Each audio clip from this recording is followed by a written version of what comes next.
terms of desire discrepancy and incompatibility in the bedroom, this can be alleviated prior to marriage in terms of understanding what is one's sexual expectations. Because a lot of people, their expectations about intimacy is, I would argue, unrealistic. A number of brothers in particular have this like sexual schizophrenia that they suffer from. That if they speak to, or if they see a non-Muslim woman, they can be a human being, they can see her as a human being, but as soon as they see a Muslim woman wearing a hijab, it's like, oh my god, I start for the lion. I generally encourage women to ask their potential spouse to take an STI test regardless, because it is a reality that a number of people do have premarital relations, and just to protect themselves. Assalamu alaikum, everyone. Welcome to another episode. My name is Zaid, and on the other mic is my wife and co-host Hiba. Assalamu alaikum, everyone. Today we are honored to have a very special guest, somebody that Hiba and I have both been following for a very long time, who provides something, I would say to us, something new. So a quick bio of him. He is a sex educator, best-selling author, and Muslim erotologist, former student of Islamic law at Al-Azhar University in Egypt. Habeeb has over 15 years of experience teaching the art of halal intimacy and women's sexual rights in Islam. In 2020, Habeeb made a critically acclaimed documentary with the BBC about female pleasure and featured his work as a leading sex expert. He's the founder of Erotology Institute, an online educational platform offering courses on Islamic sexology and African intimacy. Habeeb is also a chartered accountant by profession. So thank you for coming on to our podcast. Jazakallah khairan. Assalamu alaikum to you both. Thank you very much for inviting me. Salam. Wa alaikum salam. I think we forgot to mention your last name is Brother Habeeb Akande. Yes, sorry about that. Habeeb Akande. Honestly, we were a bit surprised that you even accepted our invite, because we're like an itty bitty tiny little podcast, and mashallah, you're like a published author, a scholar from Al-Azhar. We were like, he's probably not going to respond to us on Instagram, but let's just see what happens. And then we messaged you and we're like, oh my God. So thank you so much. We're so glad to have you. Well, So thank we you for wanna inviting me. kickstart- I'm just even sorry to interject, but what you said is quite important, that even for people to draw inspiration from that, don't be shy or afraid to reach out to people. And, you know, when you reached out and I looked a bit into your background and I saw you did a great interview with the Mad Mum Looks and with Sheikh Ahmed as well. So because of that, I was more than happy to help any way I can. So how has your experience been so far as a Muslim educator / erotologist? What's that journey been like? Bismillah. Well, I would say it's been eventful. I'm quite an optimist, so I try and look at the good points. So I definitely think it's been an enjoyable journey, a beneficial journey, but I do receive some pushback. I do receive some backlash, but maybe because I'm Nigerian and we're known to have quite a thick skin, so it doesn't bother me as much. But I look at the positives and the fact that, alhamdulillah, bitawfiqillah, that a number of people from around the world have benefited from my work, and I've helped to revive the science or topic of erotology within Islamic framework, which I wanted to do, and to try and inspire others, especially Muslim women in particular, to speak about this topic, you know, from an Islamic or God-conscious framework, because I think many a times it's, as a man saying it, it's often men that are speaking about intimacy and sex, and I think one of the things that's quite lacking is we don't have as many Muslim women educators and experts that are known. There are many, but many people aren't aware of them. So a lot of my work is to kind of amplify their voices as well as address many taboos that many people have about Islam and intimacy in Islam, or sexuality or erotology in Islam. A lot of Muslims haven't really studied the deen, and a lot of their understanding of the deen, a lot of it's being informed or misinformed by their cultural upbringing or their social cultural conditioning. So a lot of my work is trying to address some misconceptions and help people have better fulfilling marital relations, which is obviously should be mutually pleasurable for both the man and the woman alike. And a lot of my work is, and you mentioned in the beginning, specializing in female pleasure, because I think that's a topic that doesn't really get spoken about much nowadays. When if you actually look in our tradition, many of the early scholars, they placed more emphasis on men ensuring that their wives were sexually satisfied as opposed to themselves, and drawing again from the hadith literature, which talks about that. But for various reasons, many Muslims, unfortunately, are not aware of that. So, yeah, I would say my journey in some has been eventful. Inshallah has been net positive. But that being said, there are, pushback. There is, some people who don't appreciate or don't like my work for various reasons, and that's fine. But I just try and focus on the positive. So, alhamdulillah. So from your experience, what would you say the most common misconceptions about sex and intimacy in the Muslim community, and how does that affect relationships? Okay, one of the biggest misconceptions that I'm trying to debunk is the idea that women cannot refuse their husbands in the bedroom, and the idea of consent doesn't exist in marriage. And unfortunately, in many Muslim majority countries, the concept of marital rape doesn't exist, which again is extremely problematic. And also for many Muslims in Western countries, many Muslims have this idea that a woman cannot refuse intimacy, and this idea of consent, like I said, doesn't exist. When I argue that consent is essential for a healthy, fulfilling marital relationship in Islam, and it's important that Muslims understand this, both men and women alike. There's also this idea that sex is just for procreational purposes, and I would argue that's more from a Christian perspective that many Muslims have adopted, or certain cultures have that idea that sex is just really for procreational purposes, or it's just there to satisfy the man, and women are there just to serve the man. And again, I'll argue again that's more from a Victorian Christian understanding of male-female relationships that many Muslims adopted following the colonization of the Muslim world, where we look at men just primarily being providers, and women being their primary role is just to be mothers or to cook or clean, but no one really speaks about the intimate relations and how that should be mutually beneficial for both the man and the woman alike, not just for the man. And unfortunately, like I said, in a number of Muslim organizations, mosques, there is this overemphasis on telling women that they should be always sexually available for the man, but there isn't any emphasis placed on teaching men about the importance of consent, about understanding emotional intimacy, being a kind and considerate husband like the Prophet Muhammad, peace be upon him, was, and also to be attentive in the bedroom. So it's like an overcorrection that I think kind of needs to be done. And again, so they're the three main misconceptions around sex I've found in the Muslim community, but there are many others which we can talk about a little bit later.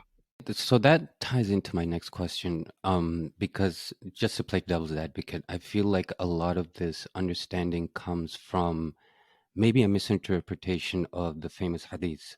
One of them, which is, and I'm sure you know this, and you probably get a lot of this, where the angels curse the woman if she denies sex to the man.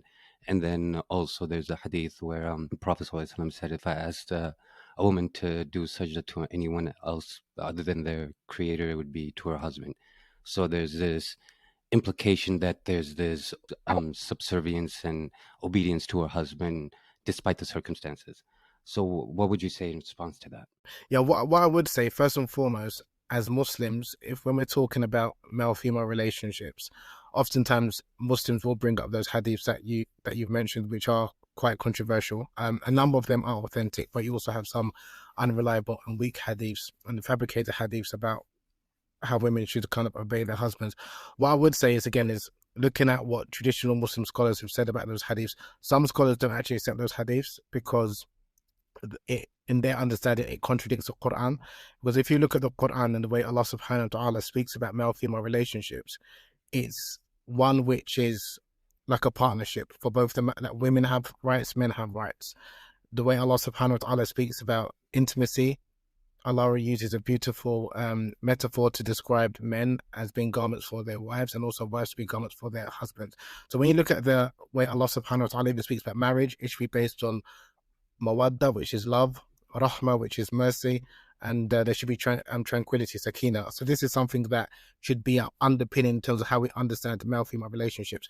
Now, when we look at the hadith tradition, one, first and foremost, needs to contextualize these hadiths, and then what scholars will try and do is try to understand what is the intended meaning, because the Prophet Muhammad sallallahu alaihi wasallam, in a number of hadiths, and this is quite common in Arabic, especially during the time of the Prophet, that he will use a lot of hyperbolic speech. like exaggerated speech, and not everything should necessarily be taken literally.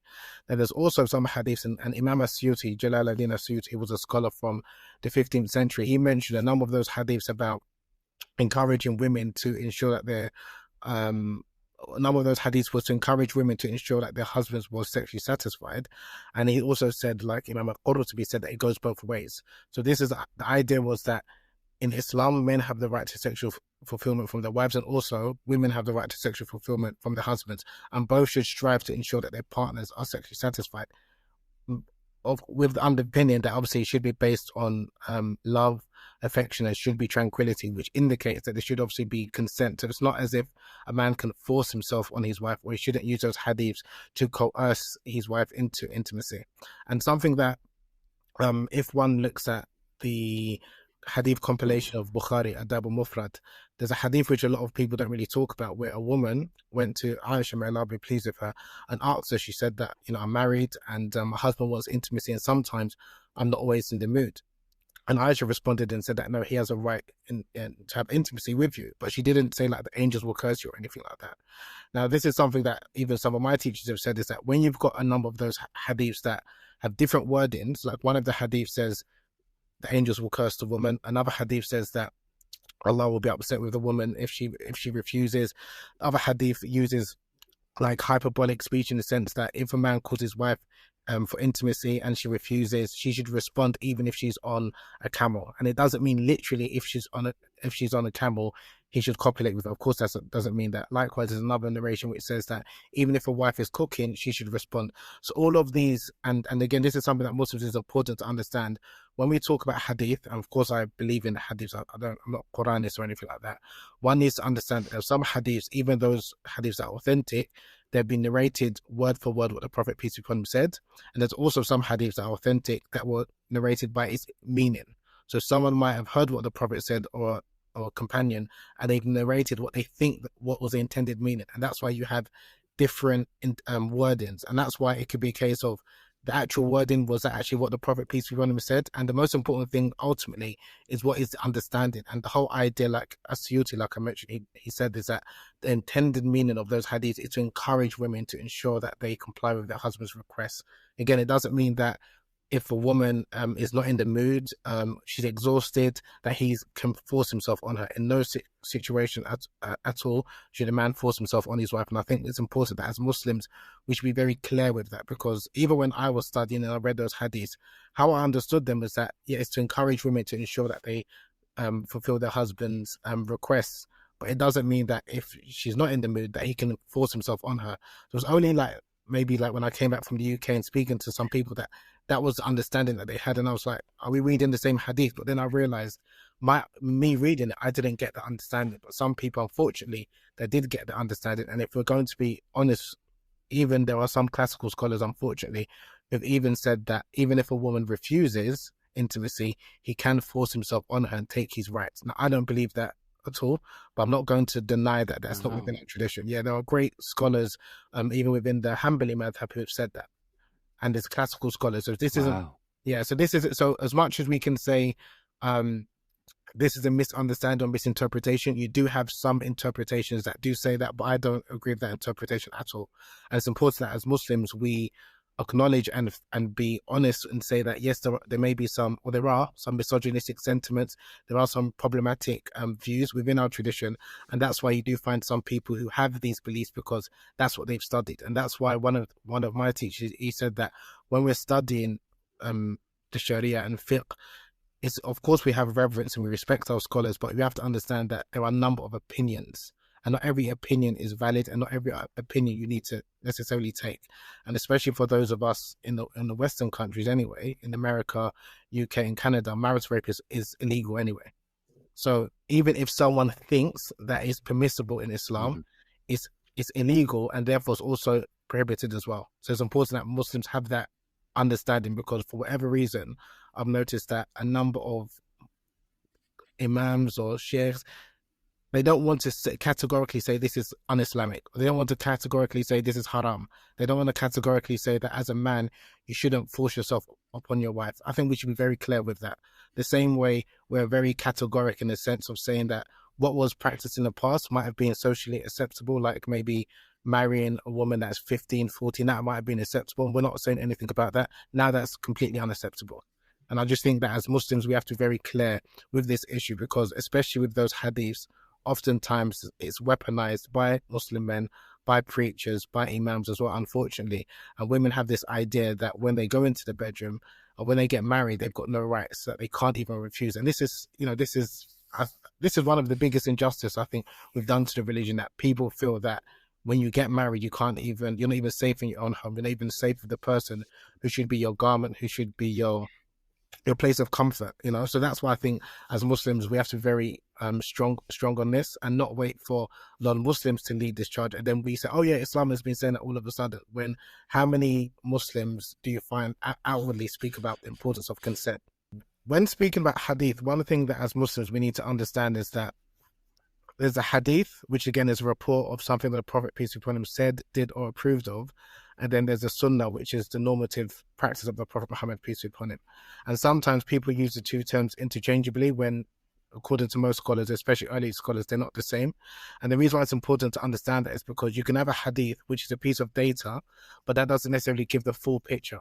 You need to understand the sunnah. And this is something that many of the even like Aisha, may Allah be pleased with her, that sometimes some of the male companions will narrate a hadith, and because obviously she knows the sunnah of the Prophet, peace be upon him, that she lived with the Prophet for over 10 years, she sometimes wouldn't accept a hadith because it contradicted what was the established sunnah.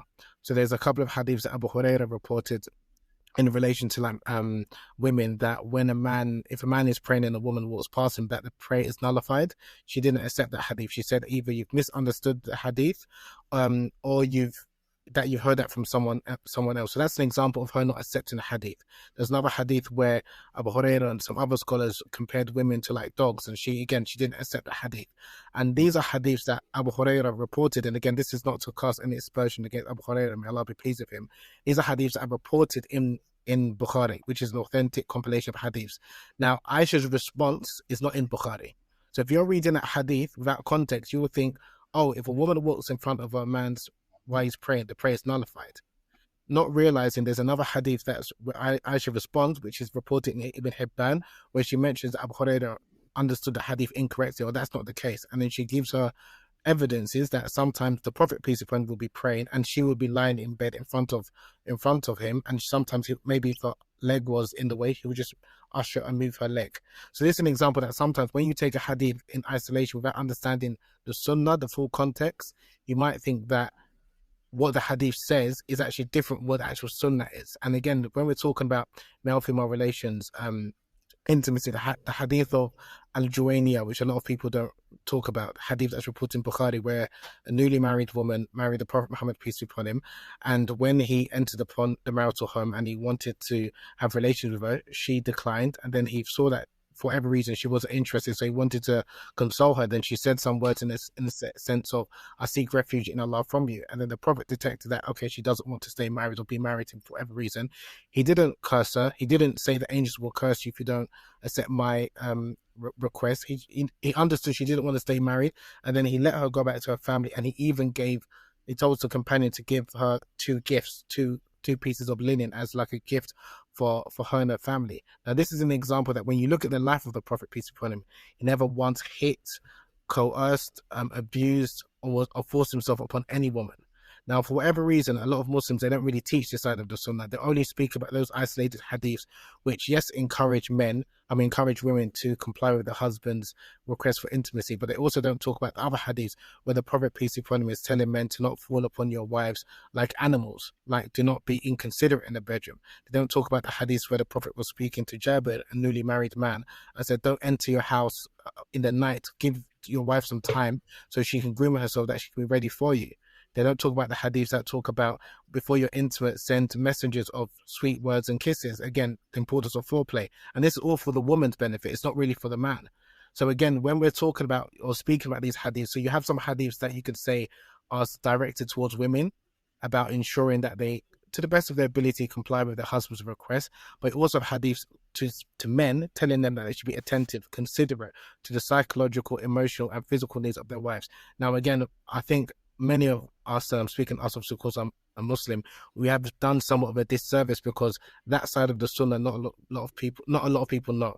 So when we think about what it means to be a husband, what it means to be a romantic partner, what it means to be a loving and attentive spouse, we often think about Hollywood or Bollywood or Nollywood. We don't think about the Messenger of Allah sallallahu alaihi wasallam, who I would argue was the most romantic man to ever walk the face of this earth. This was a man who was, and you have to understand the time that he was living in, a lot of machismo, a lot of misogyny. This was someone who spoke out in defense of women. This was a man who, when women went to complain that they were being abused by their husbands, he was speaking out against the men. This was a man who was, again, he was well informed in terms of what was going on in his community, but is also speaking out in defense of women. Now, unfortunately, for whatever reason, I don't think we see that as much in our communities. And that's why a lot of women, they go into marriages, or they're fearful of marriages because they're thinking, I'm going to marry, like a pharaoh, and this is going to be justified in the name of Islam. And I've even heard where people have used the story of Asiya, the wife of Fir'aun, to say that if you're being abused in your marriage, you should suffer in silence like Asiya, because Allah will reward you. And I'm like, where are you getting this from? Oh my Wow. God. That's So crazy. he's assuming he's a pharaoh. Yeah, they said that your role model is Asiya, the wife of Fir'aun, and the way Asiya in the Quran in Surah Al-Tahrim, the 66th chapter, how she was patient. Some imams have said that women should also be patient, and this is why, and a Imams. lot of Wow. brothers, imams, yeah. So even when we talk about sexual violence against women and girls, a lot of men are not cognizant of that. This is actually prevalent in many Muslim communities, and this is a problem. So. And again, it might be because as men generally, we speak amongst men, so we know about male issues. And then women, again, of course, they speak amongst women, so they know about women issues. Because we don't hear the other side of the story. So a lot of men, if you speak to a lot of men, what are they worried about? And that's why a lot of men are attracted to red pill. They're worried about getting married. And if she divorces me, she's going to take half of my money, not allow me to see my kids, because they've heard horror stories. But then they don't hear about the abuse, not only the sexual abuse, the financial abuse, emotional abuse that many women have been subjected to by people who are knowledgeable as well, and that people have used the deen to oppress women. So this is something that when you actually read and study the tradition and study the Sunnah of the Prophet Muhammad, peace be upon him, you don't find that. But you do find some interpretations that have crept in, and some of them, they've been influenced by ancient Greek misogyny, Judeo-Christian misogyny, as well as there are a number of unreliable and fabricated hadiths that many Muslim preachers will still narrate, like this whole idea that the throne of Allah will shake when there's a divorce. The hadith is not authentic, but you still hear people talking about it. The most hated of halal things in sight of Allah is divorce. The hadith is not authentic, it's weak. Some scholars will still say it's acceptable to narrate because they believe the meaning is sound. The hadith that if a woman were to leave the husband's house without the husband's permission, that Allah and the angels will curse her until she returns and the husband is pleased with her. That hadith is fabricated. But I've still heard Muslims preach and teach that hadith.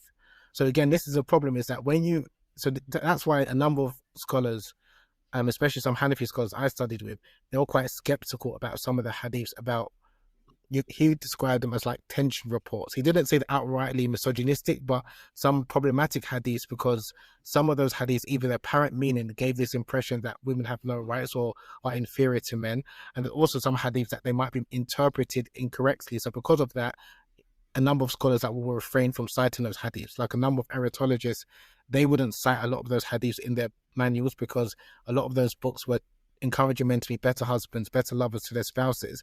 Now, if you want to teach men to be good husbands, good lovers, attentive companions to their spouses, sometimes if you were to give a hadith that they might not understand the meaning, it's better not to narrate it. And this is not anything new. Some people might say, oh, you're hiding knowledge. It's not a case of hiding knowledge. You have to speak to people according to their intellect. And Imam Malik as well, he was known that he didn't narrate every hadith that he heard because there were a number of hadiths that were somewhat problematic. So that's why he would say, I just won't narrate it. I'm not going to say is completely wrong. It might have been said, but I don't understand the context. But because apparent meaning can be problematic, I would prefer not to narrate the hadith. Now, because of the democratization of knowledge and we've got the internet, so a lot of these hadiths are available. This is why it's causing a big fitna, because people will say, oh, this is in Bukhari, this is in Muslim. So someone is hearing this, and of course we don't want to reject hadith, and people will say, are you rejecting something the Prophet peace be upon him said? This, like, no, I'm not rejecting anything the Prophet peace be upon him said or did. I'm rejecting that understanding or that meaning that I don't think is in line with what the Quran and the Prophet peace be upon him brought. So this is just having a very nuanced understanding, and one doesn't necessarily need to have studied for many years, but just if something doesn't sound right, I'm not just to think, okay, let me just put that on the side until I get a better understanding. I just think that as Muslims, we need to encourage critical thinking as well, because a lot of us are professionals. A lot of us have got a mind. Allah's given us a mind to use. But for whatever reason, sometimes we feel that when you hear something that goes against like rationale, that this doesn't sound right, we all of a sudden think, okay, I have to suspend that my intellect and think, okay, no, I'm just going to accept it. And if you again study, you hear a number of their different opinions, like I've said. But what people will do is they'll tell you one opinion and say this is according to Quran and Sunnah. But the question is, according to Quran and Sunnah, according to whose interpretation? Because I can give you so many interpretation from scholars have said about one particular issue. So this is why one has to be very careful when, and especially where people are using hadiths or using certain verses or interpretations or opinions from scholars, which could turn people away from Islam. And that's something that, again, especially with the male-female relations and the whole idea of that women can't refuse their husbands in the bedroom, when I've just gave you a couple of examples where during the time of the Prophet, peace be upon him, he didn't force himself on a woman. That shows that women do have the right to say no to their husband. That shows that men should be attentive to their wives' needs. And again, I just wanted to make sure I say that, because I don't think even myself, I've spoken about this topic enough, and I've been told that I need to kind of address this. For me, this was common sense. Like, of course, in our religion is a religion of justice. Our religion is a religion of mercy. The Prophet Muhammad, peace be upon him, was sent as a mercy to mankind. To think that he would allow or endorse men to force themselves on their wives, it's just like completely inconceivable. And if I'm completely honest with you, like before I started studying and taking the religion more seriously, when I was dating and what have you, that would never come into mine or any of my friends' mind, this idea you could force yourself on your wife. When I started to become a bit more religious and study, I'm hearing brothers saying that, yeah, Islamically, you're allowed to do that. And I'm like, it didn't sit well, but because at the time I hadn't studied, I was just thinking, even in Jahiliyyah, so to speak, no one even thought that that was even allowed or acceptable. But now I'm amongst people who are religious and knowledgeable, and they're trying to justify that Islamically this is allowed because this scholar said this and that scholar. And again, sometimes, and there's a beautiful hadith that I always like to remind myself and others with, is the Prophet, peace be upon him, said, "Istafti qalbak wa la aftaku nas." Consult your heart, even if everyone is giving you a fatwa. Right. So if you want to know what is right, if you know what is good, a lot of times you can consult your heart. You don't always have to, oh, but this scholar said this scholar said that. It's like, if it doesn't sound right, if it doesn't fit right within your soul, that's probably not correct. And our deen is a deen of fitrah, and that's something that I think as Muslims sometimes we lose sight of that, because when we talk about marriage, it's about rights and responsibilities. This is my rights. Yeah. We don't look at marriage as a relationship. The same way you've got friendships, like non-romantic relationship, like with your friendship, you don't think about those relationships as my rights, that if my friend doesn't respond to my salam within 3 days, that's haram and I'm good. You don't think about it like that. But there's a hadith that says you can't go more than 3 days without responding salam to your brother and things like that, or your sister. But when it comes to male-female relationships, I think because many of us haven't had or maybe seen healthy relationships, it's very transactional. So the man views it as long as I'm providing financially, you have to provide for me sexually. And if you study fiqh by itself without ethics, you can come to that understanding, if I'm honest with you, because the way some of our fuqaha describe marriage, again, they're speaking from a legal perspective. So they're speaking as lawyers, they're speaking as solicitors. So the way marriage is defined, as in a man gives a woman a mahar in exchange for sexual access, while also he provides financial maintenance. So this idea is just very transactional, but that's from a purely legal perspective. Now, if you look at how marriage is described in the Quran, which I alluded to earlier, it's based on love, it's based on mercy, it's based on tranquility, a total different paradigm. If we look how marriage was understood during the time of the Prophet, monks and companions, they didn't have this legalistic mindset that many of us, I think, suffer from nowadays, where, as one of my friends, he described it, that a lot of Muslims in the West were struggling with our understanding of Islam is Islam by technicalities as opposed to Islam by principles. So that's why you will find a lot of these issues, that these hadiths and these opinions that people will take on maybe in isolation and think that this is what is Islamic. And sorry, I think I went on a bit too much, but I just think this should underpin our understanding of like what Islam is, because it's a lived religion. It's not just about rules and regulations without any morals and ethics. And I was listening to a podcast recently, and the brother said, they were talking about polygamy and second marriages and things like that. And the brother said, oh, Islam, he said, Islamically, I do not need to seek my first wife's permission to take a second wife. Then the other brother interjected and said, no, although Islamically that's okay, ethically I wouldn't do that. And even that statement, I was like, that sounds so problematic, because it's as if Islamically I could do something which is wrong, but ethically, because I'm moral and I'm ethic, I wouldn't do that. So it's like ethics is above Islam. I was like, no. Your understanding of Islam is completely different. If the most moral and ethical thing to do is one thing, that's what is Islamic. But because our understanding of what is Islamic is based on legalistic fiqh by itself, that's why they'll take what is permissible in a legalistic sense, that is what is Islamic. And again, that's why we need to broaden our understanding of what Islam is, what the Sharia is. That is a code that governs ethics and legal rulings. It's not just a case of your legality. And that's something that unfortunately a number of Muslims, we get stuck in the legalities of, okay, this scholar said this fatwa says such and such, therefore it's Islamic and it's allowed, when even though you know inherently it's wrong, you still think you've got license or permission to do something which totally contradicts the spirit of the law. You touched on so many things that we want to dive in, honestly. Like just this one topic you're talking about, like we can dedicate an entire episode. And it just reminds me of a conversation Zaid and I were having, was it yesterday or the day before, about like how some scholars, they shy away, whether intentionally or unintentionally, from important topics that like touch the lives of Muslims today, and instead focus on topics that have been mainstream, like mainstream, whether it's like wiping on the socks or nawaqid al-wudu or whatever. Yeah. And it is safe. Yeah.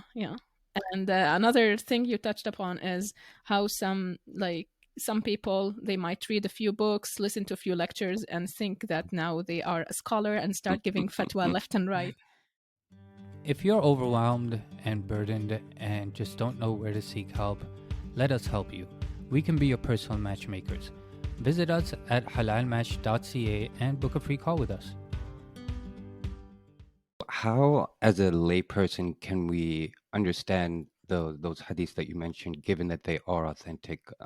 Like the one you just mentioned about women as dogs or something along those lines, and you mentioned that it is in Bukhari, so we can't just overlook it. But so how do we process that as a layperson?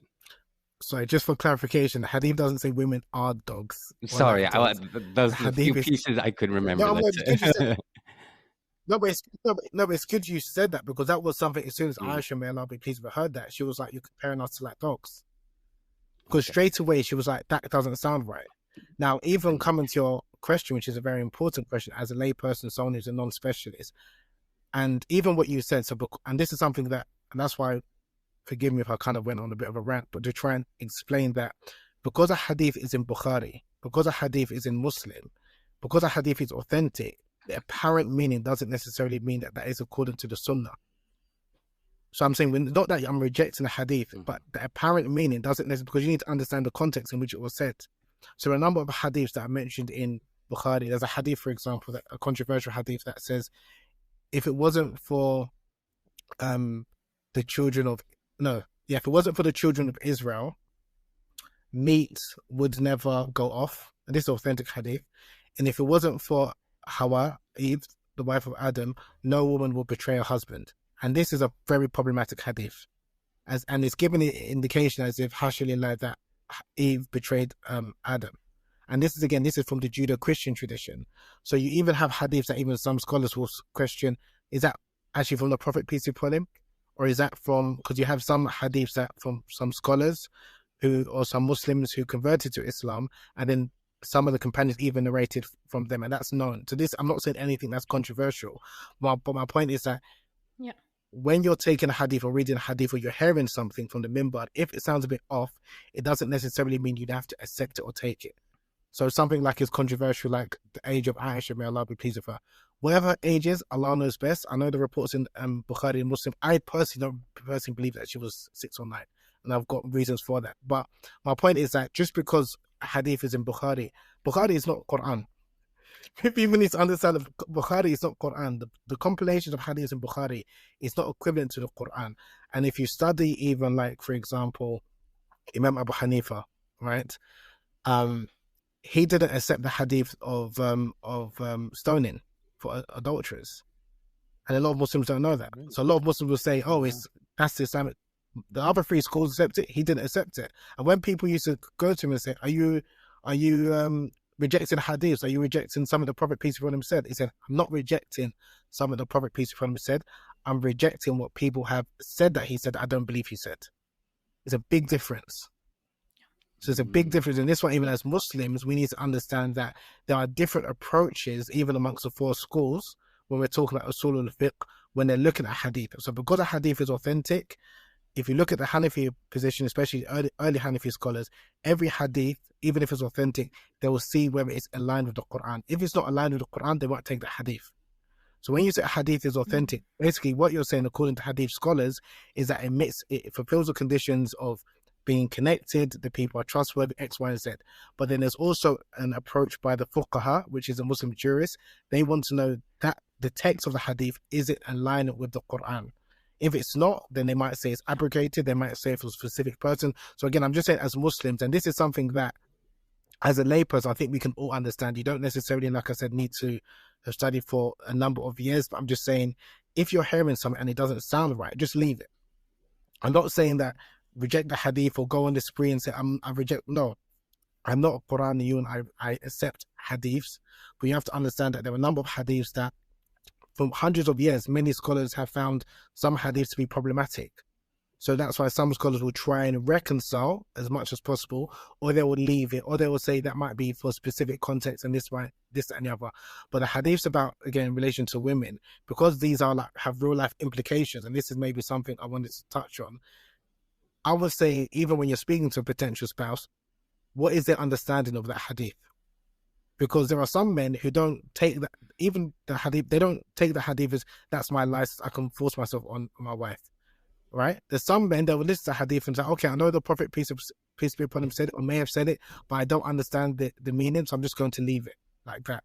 And that's all going to impact how they view women. So that's why it's not the hadiths in question that's the issue, is how it's been interpreted, or I would argue misinterpreted by a number of Muslims, because that's one of the crux of the matter, because you're not going to be able to, these are issues that has been going on for the last 1200 years. We're not going to resolve it now, but everyone's going to have the same understanding.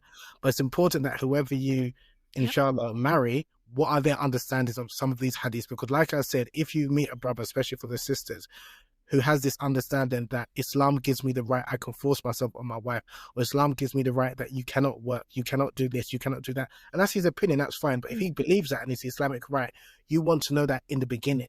And this is just as important as anything else. So that's why for me, it's not the hadiths in question, which is the issue, is how some people understand them, and also how they would like to implement those hadiths in their lives. Because some brothers, even when people talk about like gender roles, this is the man's role, this is the woman's role, it's not clear cut in the Quran and Sunnah. When people say this is, yes, the man is supposed to be provider, that's clear. But in terms of, is a woman's role, she has to cook and clean. But tell me where that says, where that's mentioned in the Quran and Sunnah. It's sad how much culture has dominated our understanding of Islam, whether it's in the search of a spouse, whether it's marriage itself. It's really sad. Yeah, but I'm glad you talked about the conversation that should happen before marriage takes place, which takes me to the next question. So we know the most common problems that lead to divorce are finances and bedroom problems. Now, what would you say from your knowledge and experience, the most common bedroom problems, and how can two potential spouses avoid it from the beginning? Great question. Yeah, I agree. And like what you said, the biggest reasons for divorce is financial issues and intimacy issues. With intimacy issues, from what I've studied and learned and speaking to other sex educators and sex therapists, a lot of it comes down to what is known as desire discrepancy, where one partner wants intimacy more than the other. So there's like there's a discrepancy there. 2, infidelity, like zina, adultery, and then obviously there's also incompatibility also in the bedroom. Now, especially with the first and the third one, because obviously no one's making any excuses for infidelity. That's completely haram. And again, if a woman has been cheated on, a man's been cheated on, they're well within their right to know that a marriage that Allah knows best. But in terms of the first and the third one, in terms of desire discrepancy and incompatibility in the bedroom, this can be alleviated prior to marriage in terms of understanding what is one's sexual expectations. Because a lot of people, their expectations about intimacy is, I would argue, unrealistic. And that's because many people have been misinformed about sex and intimacy by pornography, by their friends, by even some traditions that they might have heard of, or by some interpretations that what the religion says. So because of that, they go into the bedroom expecting. So if you're a man and you're a virile man, you maybe not had any interactions prior to marriage, and then you're all of a sudden expecting your wife is always going to be readily available for you, in the bedroom, apart from when she's menstruating. It's just like, it's very unrealistic, right? And you might have heard this or expected this. And then also there are some women who believe that intimacy is and should be painful, and that's just normal for them. And that's also that's also what they've maybe been told by some female members in their family, that that's what intimacy is. You're just supposed to bear it, but Allah will give you reward by giving you children. And so it's not fulfilling and pleasurable for them. Wow. So this is a lot of miseducation that people get prior marriage and during marriage. Now, again, how one can alleviate this or resolve this is having very honest and frank questions prior to marriage in terms of what is their understanding, like you mentioned earlier, about male-female relations, in terms of intimacy, in terms of in the bedroom, in terms of what are complete red flags. Have someone had, what is their understanding about male and female desire? Because again, a lot of men, our understanding about sexuality is often based on our a male perspective, not understanding the female perspective about sexuality and how that works. Not understanding that if a woman lacks desire for whatever reason, that's perfectly fine. And I mentioned this in the previous podcast, where I'll put up a post on Instagram where I mentioned 12 different reasons why your wife might avoid intimacy. And I mentioned various reasons. It might be hormonal imbalance, it might be stress, it might be trauma, it might be busy thinking about other things and all the rest of it. And a number of brothers messaged me privately, and they were saying, the reason why I thought my wife would be refusing intimacy is because she's cheating on me. Wow. And I thought, if she's a good Muslim woman that she's provided for, of course she would want to have intimacy with me. And a number of the brothers, some of them were married, some of them wasn't married. I'm like, where are you getting this from? I said, but the hadith says, that's a good Muslim woman will always comply with her husband and this. And it's just like, number one, you're taking some of those hadiths out of context. Number two, I don't know what la la land you're living in or who you're listening to, but that's not reality. But a lot of people have these understandings about what it is to be a wife and a good Muslim wife and things like that.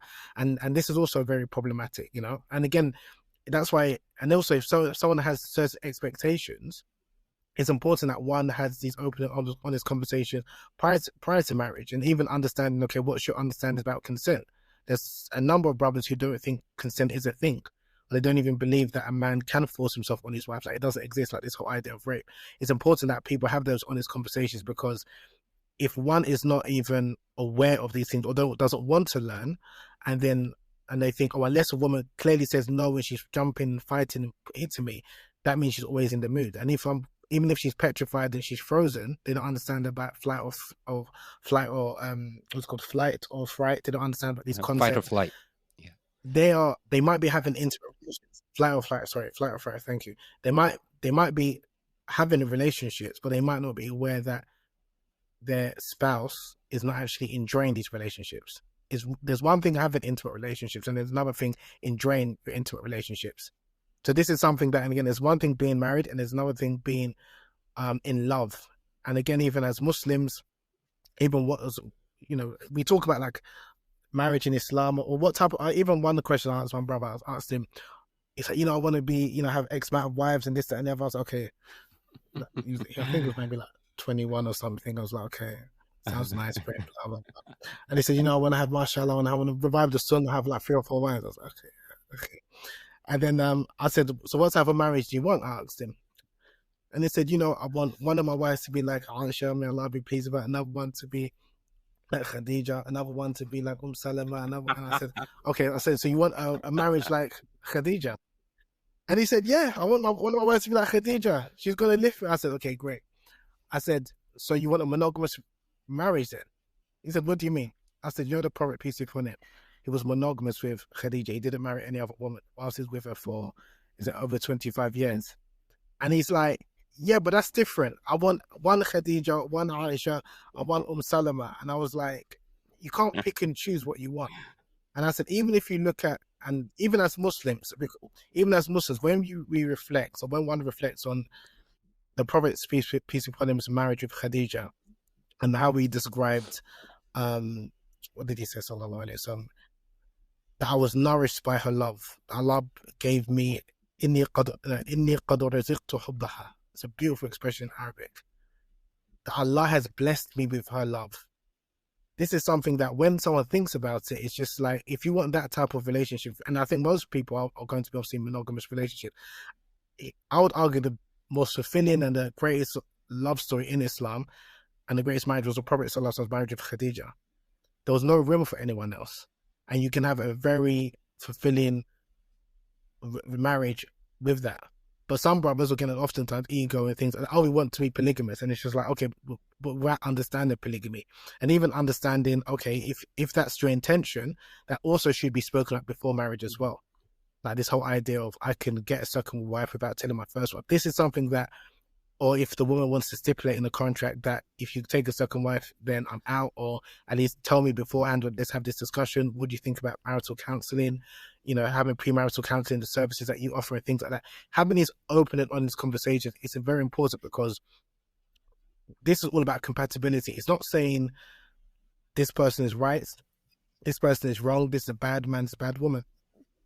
I'm not saying that, but a lot of these issues, and coming to your question, trying to answer in a long-winded way, a lot of it's about compatibility. So a lot of these issues, like I mentioned, the 3 issues of desire discrepancy, infidelity, and incompatibility, a lot of those can be resolved if they have a healthy communication, especially prior to entering to the relationship, to the marriage, because a number of people go into marriage blindsided. They just think, oh, mashallah, he's a good brother, he's got a good beard, he prays in the masjid, he gives khutbah now and again, she's a good sister, mashallah, she only wears black and brown, she doesn't wear any other color, hijab is always on point, so everything is great. And it's just like, but you might be incompatible as people, and for whatever reasons, outside of Islamic framework, people can navigate healthy relationships with, like, maybe their work colleagues or friends who might be of the opposite sex. But as soon as Islam is brought into the picture, you talk about marriage, people become like very afraid to have these honest conversations to try and understand, am I actually compatible with this person?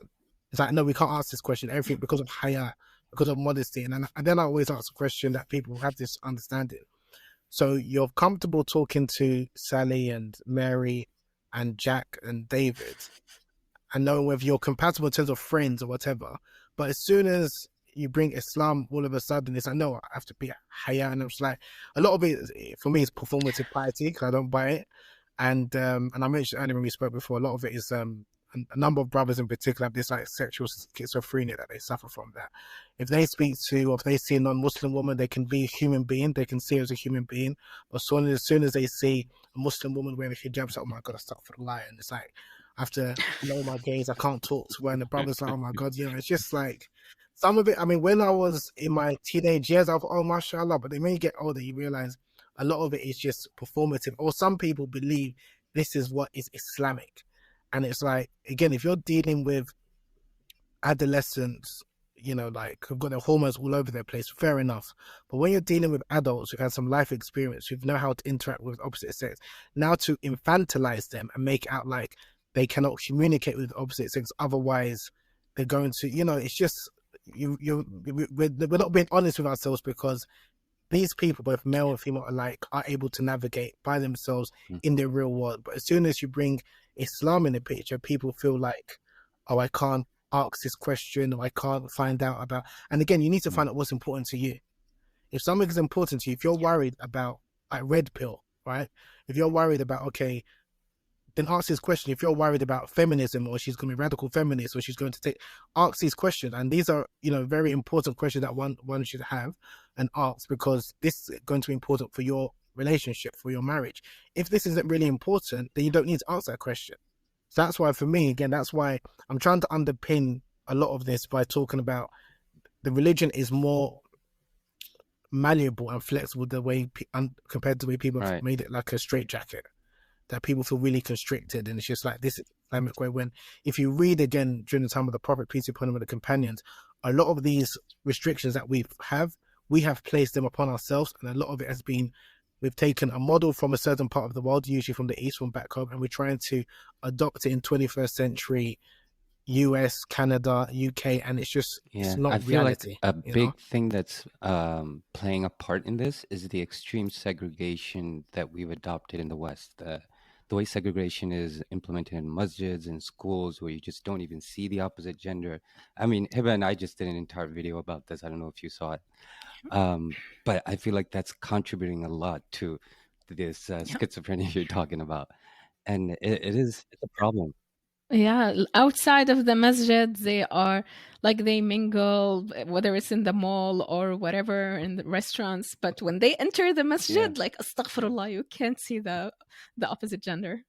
Yeah, can I talk a little bit about that? That was something that really upset me growing up when I started to kind of practice, because because everyone, when I was my late teens, early 20s, the whole idea of ikhtilat, and it's completely haram, and it was like a pillar of Islam. Like free mixing was like a pillar of Islam. You have to be completely segregated. And that was like, and again, like you said, outside of the mosque, outside of the Islamic event or Islamic conferences, people are interacting. You go on a bus with men and women, but all of a sudden, as soon as you go into like a halal space, Islamic space, you can't even turn your face towards a woman, like even not staring at her. It's like completely mamnu', it's completely haram. And one of the things that, again, what really troubled me was because, again, then how do you get to know a potential spouse? And the way people will say is like, go and ask the imam, and then he will find, and it's just very artificial. And sometimes you're like pretending that, okay, like you have these artificial meetings, but then outside of the masjid or Islamic space, you can interact. And you don't always want to put yourself in a position where this is a very formal meeting for marriage. And now you might be talking with someone, and you might know from the beginning, for whatever reason, it might be attraction, it might be personality-wise, you're not interested. But now you're in a position where, okay, how can I don't want to ask too much information and personal information because I'm not interested. I don't want to pursue this. But I don't want to walk in and be like, oh, I'm not interested. Okay, let's go. Because you don't want to continue. You don't want to pursue it. So you're also in this predicament. And this is something which a number of our leaders, our imams and stuff, who was strongly pushing this, free mixing and ikhtilat is haram and this and the other. A number of them, especially in the UK and some that came from the US, wasn't practicing this themselves. It is in that I had some teachers who were saying, this is when I was in university, it's haram to go to university because there's music, there's going to be women there, this, that, and the other.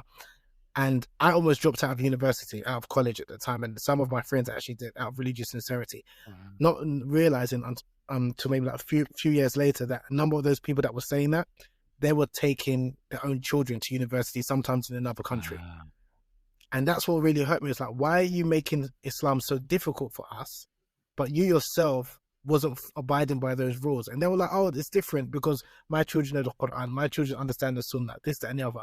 And this is where, again, if you look at a lot of the classical scholars, they wasn't quick to say, this is haram, this is the way you should live your life, especially in terms of male-female interaction. They'll talk about like principles like avoid this and this, that, and the other. But a number of these understanding, and a lot of it, if I'm honest with you, has come from a reaction to colonization, and where a number of Muslims, whether it was the Salafi movement or the Deobandi movement from India, kind of reacted towards what they considered to be the westernization of the Muslim community. So they were even more strict. And you had a number of like their students or their children who are adopting those same type of understandings in the West, but it's not practical. That's why a number of those scholars and teachers that were saying this like 20 years ago, they've somewhat changed their tune. But the reality is, but now they're still stuck in this framework of it has to be complete segregation in everything. So then it's like, how do we now teach women where there's no barrier? And because some people can look at this as completely shocking. And then when you mention, during the time of the Prophet, peace be upon him, that there was some people, they find that difficult to believe that there was no barrier in the mosque, or you talk about some of the narrations where men and women interacted with each other. they have this romanticized or idealized image of Islam of the past, but when you actually study and read the reports, it wasn't as segregated the way many of us have been led to believe. But there's some stories that you read in the past, right? It's very idyllic, but it's not reality. So you hear a story of this sheikh or this particular scholar, he was studying so much, and then he just saw a little bit of ankle of a woman, then he couldn't memorize anything for 6 months. Then all the brothers like, mashallah, mashallah. So you look at women as complete fitna, everything about them, their voices, and you have these opinions. No, you have these opinions. You know, you have these opinions that women are not allowed to go to the mosque because they're a fitna. If they're attractive, definitely not. If they're not attractive, then you can make an exception for them. You're not allowed to shake a woman's hands unless she's over a certain. So you do have these opinions, but you have to understand where it was coming from. You have scholars up until recently, up until the last 30 years, that were saying that you shouldn't teach women how to write, because if you teach them how to write, they're going to be starting to write love letters to men, and that's going to cause fitna. Therefore, don't teach women how to write. Yeah, this is many scholars. This is still happening. Even many scholars in South Asia, it happened. So understanding this, I can understand where they were coming from. Like, they're coming from like a good place. I'm not attacking them, but what they were saying in the world that we're living in now, it's not practical. So those fatwa, those opinions might have been and happened in northern Nigeria, where they were even more conservative. So I'm from southern Nigeria, where it's a bit more relaxed, my tribe. But in northern Nigeria is more, this gender segregation is firmly like culturally the norm. Where I'm from, it's not like that. So if even for myself going to northern Nigeria, it's like a very different culture, very different way of what is considered to be appropriate and inappropriate. I'll say one last thing. When I went to UAE a couple of weeks ago, and you know, mashallah, you see all of the men, like the Emiratis, they all dress in a white thobe and the white, and of course the head tie, the head wrap, and a lot of the women, like 95% of them, all fully black, right? And then I went into one area where there was all Emirati men and Emirati women, right? And then everyone is, all the men, like I said, all in white, all the women all in black. I felt out of place, even though I wasn't wearing anything outrageous, but just wearing a normal, like what I'm wearing now, a shirt, a polo shirt and jeans, I just felt out of place. Like, what am I doing here? I felt like I was in I felt like I was in the Matrix, where everyone was dressed like what's the agent, whatever his name was. So then and then there was one woman that walked amongst this group of women all wearing black. There was one woman that she was wearing a black abaya, but then she just had some of it, like the lower half was white. Just the contrast, she stood out like a sore thumb. Now in that context, I can understand why a scholar might say, if you're wearing green or like, because culturally that's not the norm, you're going to not unnecessarily attract attention. Do you understand what I mean? So that's what I'm saying, that sometimes when you're reading fatwa from one part of the world, they're speaking within a certain cultural context. Now, again, if that's a cultural norm that everyone wears white, then even a man comes out in a red top, you're going to unnecessarily attract attention. So that's why they might say it's haram to wear red. Or if the non-Muslims were wearing red. So that's why, again, I think as Muslims, when you read or listen to people, you have to contextualize where they're coming from. And they are also a product of their social cultural conditioning. And a number of scholars, especially that have studied abroad, you're in a bubble. So when I went to study and I was in Egypt, we're in a bubble. So as much as we're studying these classical texts and things like that, we're not dealing with the everyday realities of people, and we're all amongst quote unquote practicing people. So we live a certain lifestyle, and then you come to the UK or Canada or the US, and it's a big culture shock as well. And not everyone's asking like the questions you asked him about wiping your socks and like these technical 50 questions. They're not asking these questions. They're asking real day issues in terms of, I'm interested in this sister, I'm going through these issues with my wife, blah blah blah. And a lot of them have not had the expertise to deal with these issues. And to be fair, they shouldn't be put in that place. But because people see, oh, this is an imam, he's someone that's of deen, he's knowledgeable, therefore, and I feel sorry for a lot of people that studied and become like an imam, because the Muslim community expects our imams to be a life coach, a therapist, a marriage counselor, a YouTuber, a Bitcoin specialist, a sexologist. Too many things. Like, they expect them to have all of the answers.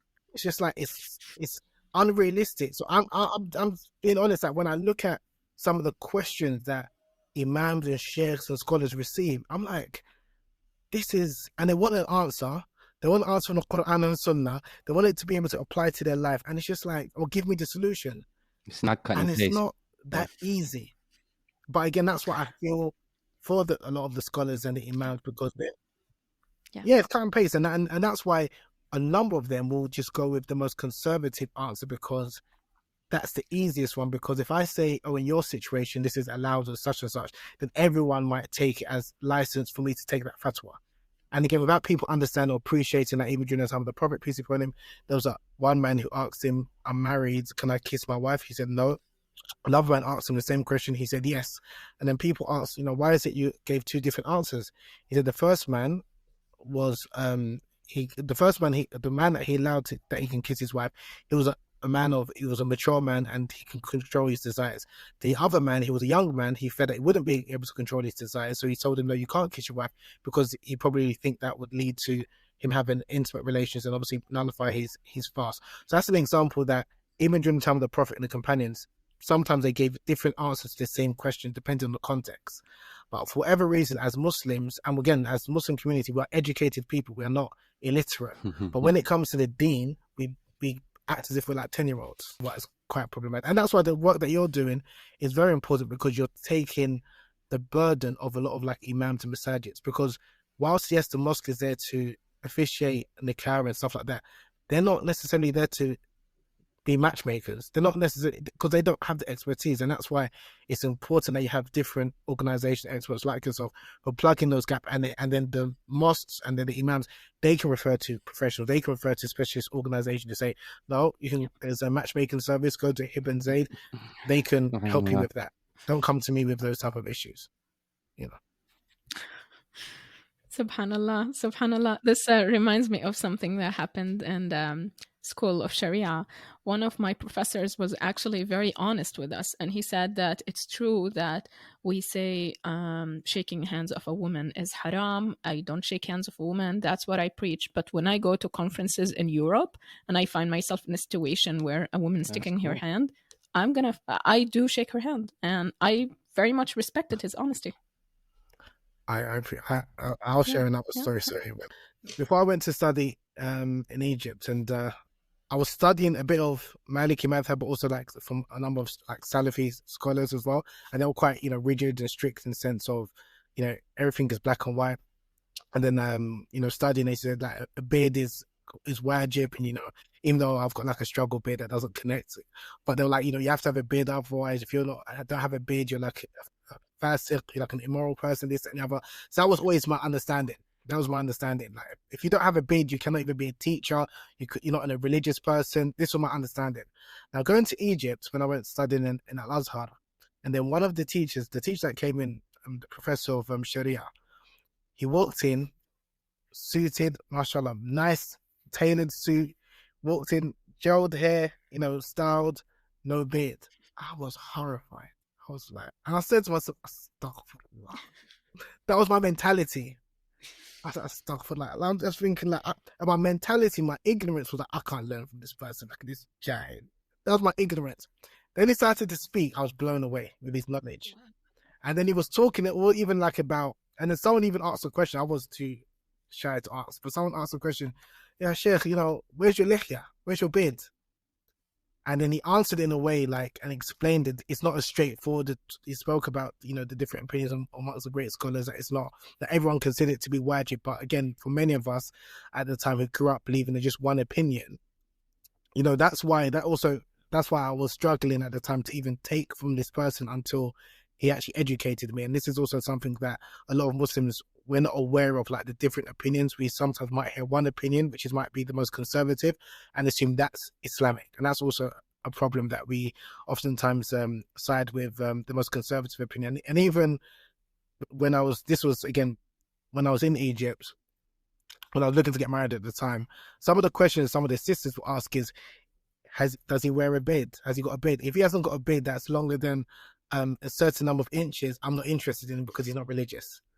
Or is he thobe? Does he wear a thobe every day? Or does he have his trousers?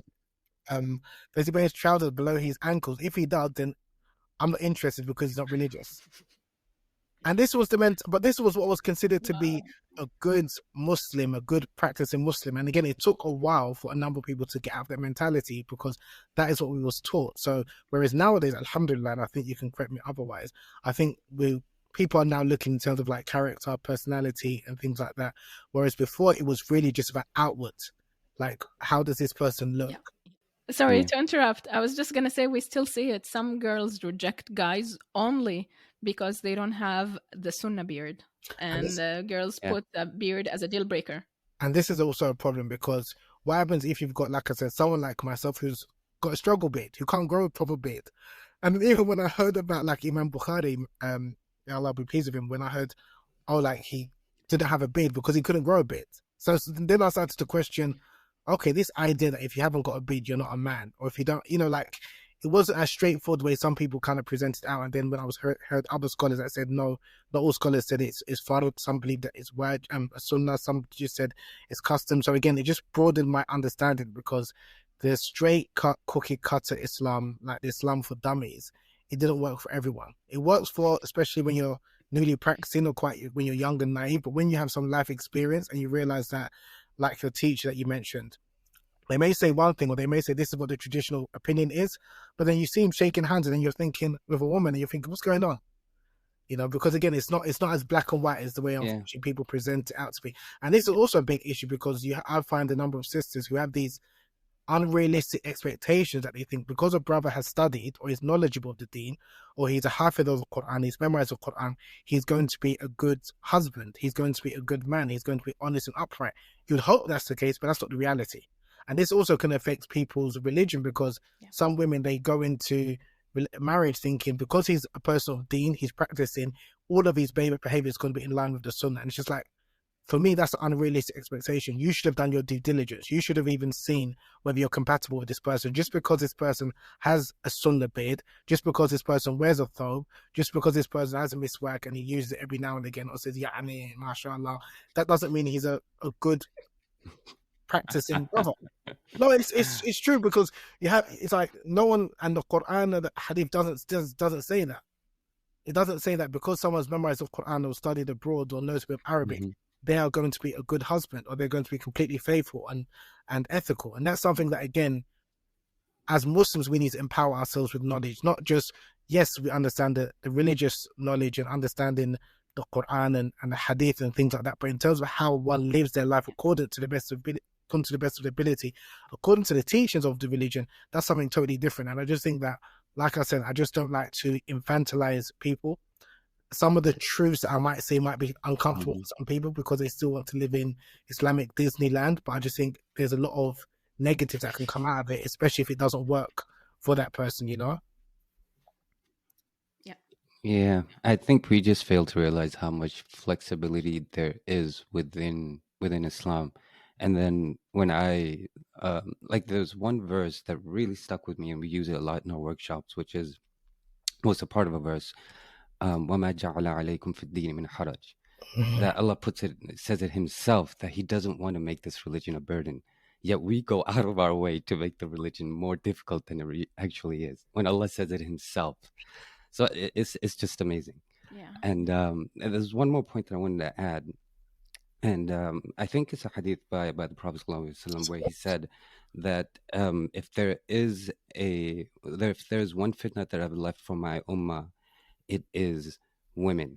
Now, some people may translate the word fitna as difficulty or tribulation, but correct me if I'm wrong, that's translated as test, right? And of course, women are a test for men. So is there anything else you can add to that? Yeah, I'm glad you mentioned that hadith. What's really interesting is that the Prophet, peace be upon him, in the hadith, he said the greatest fitna for men is women, right? And that's an authentic hadith. But there's also another hadith which says the greatest fitna for his ummah is wealth. A lot of Muslims don't really talk about that. So again, understand the things in their context. Now, again, like you said, in terms of the hadith in question about the greatest fitna for men is women, a number of people, again, they can take different approaches or understanding of that. And again, when it's like fitna is translated usually in this context as a trial, a tribulation, a test. And one can look at it in a good way or bad way. You can look at it in the sense of, okay, women are responsibility, because as a man, you're supposed to be responsible of your women folk, whether it's your wife, your children, your female daughters, even your mother. You're supposed to be responsible, so it can be fitting for you. Others can take it to another extreme and like totally sexualize in the sense of about sexuality and lust. And because women are the biggest fitna, I can't be near a woman, I can't speak to her, because if a man is alone with a woman, the third person is shaitan. So everything, you look at women as a complete fitna. Woman's voice is a fitna. That's why it's better that they don't speak. It's better we don't educate them, because they can start writing love letters. And people take it to that extreme. And unfortunately, within our tradition, you do find that some scholars have taken it to that extreme. And because of that excessive isolation and control, trying to control women, then what you find, this can be quite uncomfortable for many Muslims to hear, that the reality is, then you found in a number of those Muslim communities that a number of those men were starting to desire younger boys. They were lusting after young boys. The Amrad, I'm sure, Hiba, you've probably heard about the tradition of men lusting after young boys. And that was because when you have extreme segregation, and you still have some of the communities even today where you have men who are lusting after young boys, and they even prefer young boys to have relations with over women. And there's a tradition, it's not a hadith, of course, it's a tradition that says that women are for children, boys are for desire, boys are for pleasure. This is completely not Islamic, but it happens in many Muslim communities. And one of the reasons I would argue is because of when you have a complete gender like very extreme, where women are just completely not seen, heard, then you start to actually desire, maybe you can come up, that desire can manifest itself in some perverse ways, and it has happened in our tradition and in some of our communities. And for whatever reason, a lot of Muslims are uncomfortable to kind of address and talk about that. And you do find, especially if you go to certain Muslim communities, some communities don't have very strict gender segregation, others do. But you find where they have very strict gender segregations, you find a lot of sexual perversion comes out in different forms. And it could be like, again, sexual abuse towards children. It could be that they had just petrified of women. And again, this is something that, especially if we're living in the West, you're going to be around women.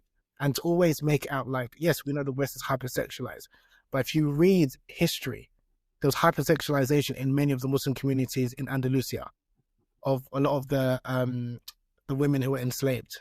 So this isn't really new, but again, unfortunately, we like to romanticize the past and make it out like, oh, I can't believe it. And men have this warped idea that they can't, if there's a woman and she's not wearing a hijab, they can't control themselves. Where are you getting that from? Because this is an insult to men. Thank you. I'm glad you said it's an insult to men, but because a lot of men, they co-sign the idea that I can't control myself, then you're taking accountability from yourself. So when they hear stories of men who have molested women or abused women, they will then say, what was she wearing? What did she do? Rather than holding the man accountable. Exactly. This is the problem. So, and they'll take an Islamic concept of, this is why a man shouldn't be alone with a woman. The Prophet ﷺ warned about this. But there's going to be times when you're going to be alone with a woman, but still, the onus is on you. When Yusuf alayhi salam was alone with the woman, he still ran away from the woman. It's not, oh, because I'm alone with you, you're beautiful, I'm in a rich house, I'm a slave, I can't resist you. Therefore, no, there's still accountability on you as a man. But that's not being taught.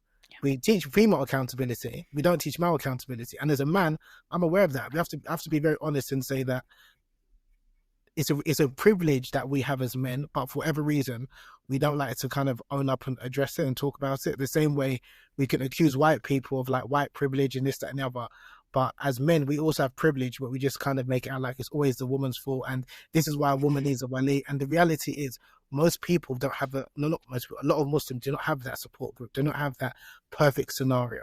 So when you hear these cases of, again, men taking advantage of women, when I hear someone like the Islamic preachers or sheikhs or imams talk, it's always, oh, that's why if we was living in an Islamic state, this will never happen, because men would not be alone with women. And it's just like, yeah. Oh, and that's what Allah says, avoid zina. And it's like, yes, Allah did say avoid zina, but also Allah said avoid the wealth of orphans. But still, people will take advantage and exploit. So it's just having a realistic understanding that, unfortunately, like I said, for whatever reason, I've noticed in more non-Muslim majority countries, Muslims have this idealized image of Islam. But when you go to Muslim majority countries, they don't have that.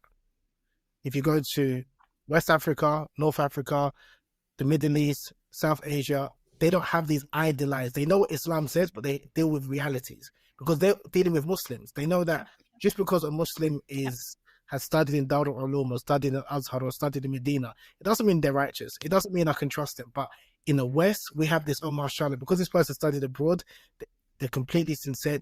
Therefore, we don't need to think about any protocols or check them. And it's just like, who told you this? So this naivety that we fall into, I would argue is we have brought into this idealized image of Islam that the Quran and the Sunnah never speak about. It doesn't exist in Muslim lands, but because many of us are detached from Islam, how it's practiced in reality in different Muslim communities, we have this, this halo effect that we put on anyone. And again, this is not to make people feel suspicious of every imam or religious person, but no, it's like they're human beings.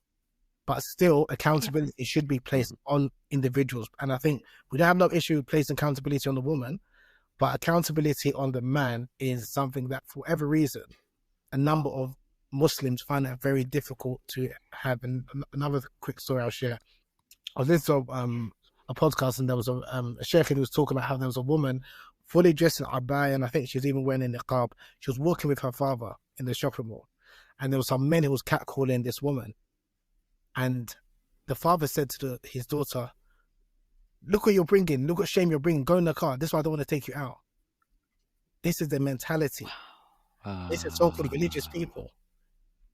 You've got men that is even so disrespectful. They shouldn't be doing it irrespective of the father's there or not. But even in front of a woman that's fully covered, that shouldn't even make a difference. But even though she's fully covered and she's with her father, still the father couldn't correct the men. It's like, this is why you shouldn't come out of the house. This is why you should stay in the car.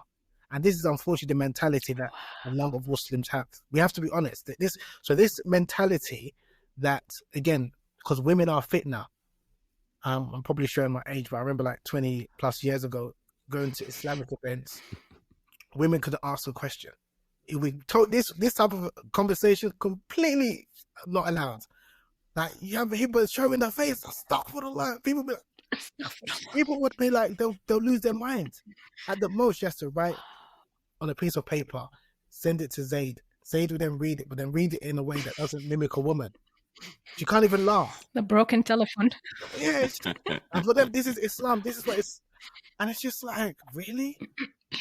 And then when people will mention, there was a woman who even went to the Prophet, peace be upon him, and offered herself in marriage in front of men, and then he wasn't interested. Another man said he'll marry her. People can't even comprehend how did this happen? How could this happen? Because we've got this idea that women were completely locked away. And it's like, if you read books like Tahrir al-Mar'a by I forgot the Egyptian scholar's name, but there's a volume book, and he was a scholar that he was bringing up all of the hadiths, authentic hadiths about that male-female relationship during the time of the Prophet, peace be upon him, and he was shocked.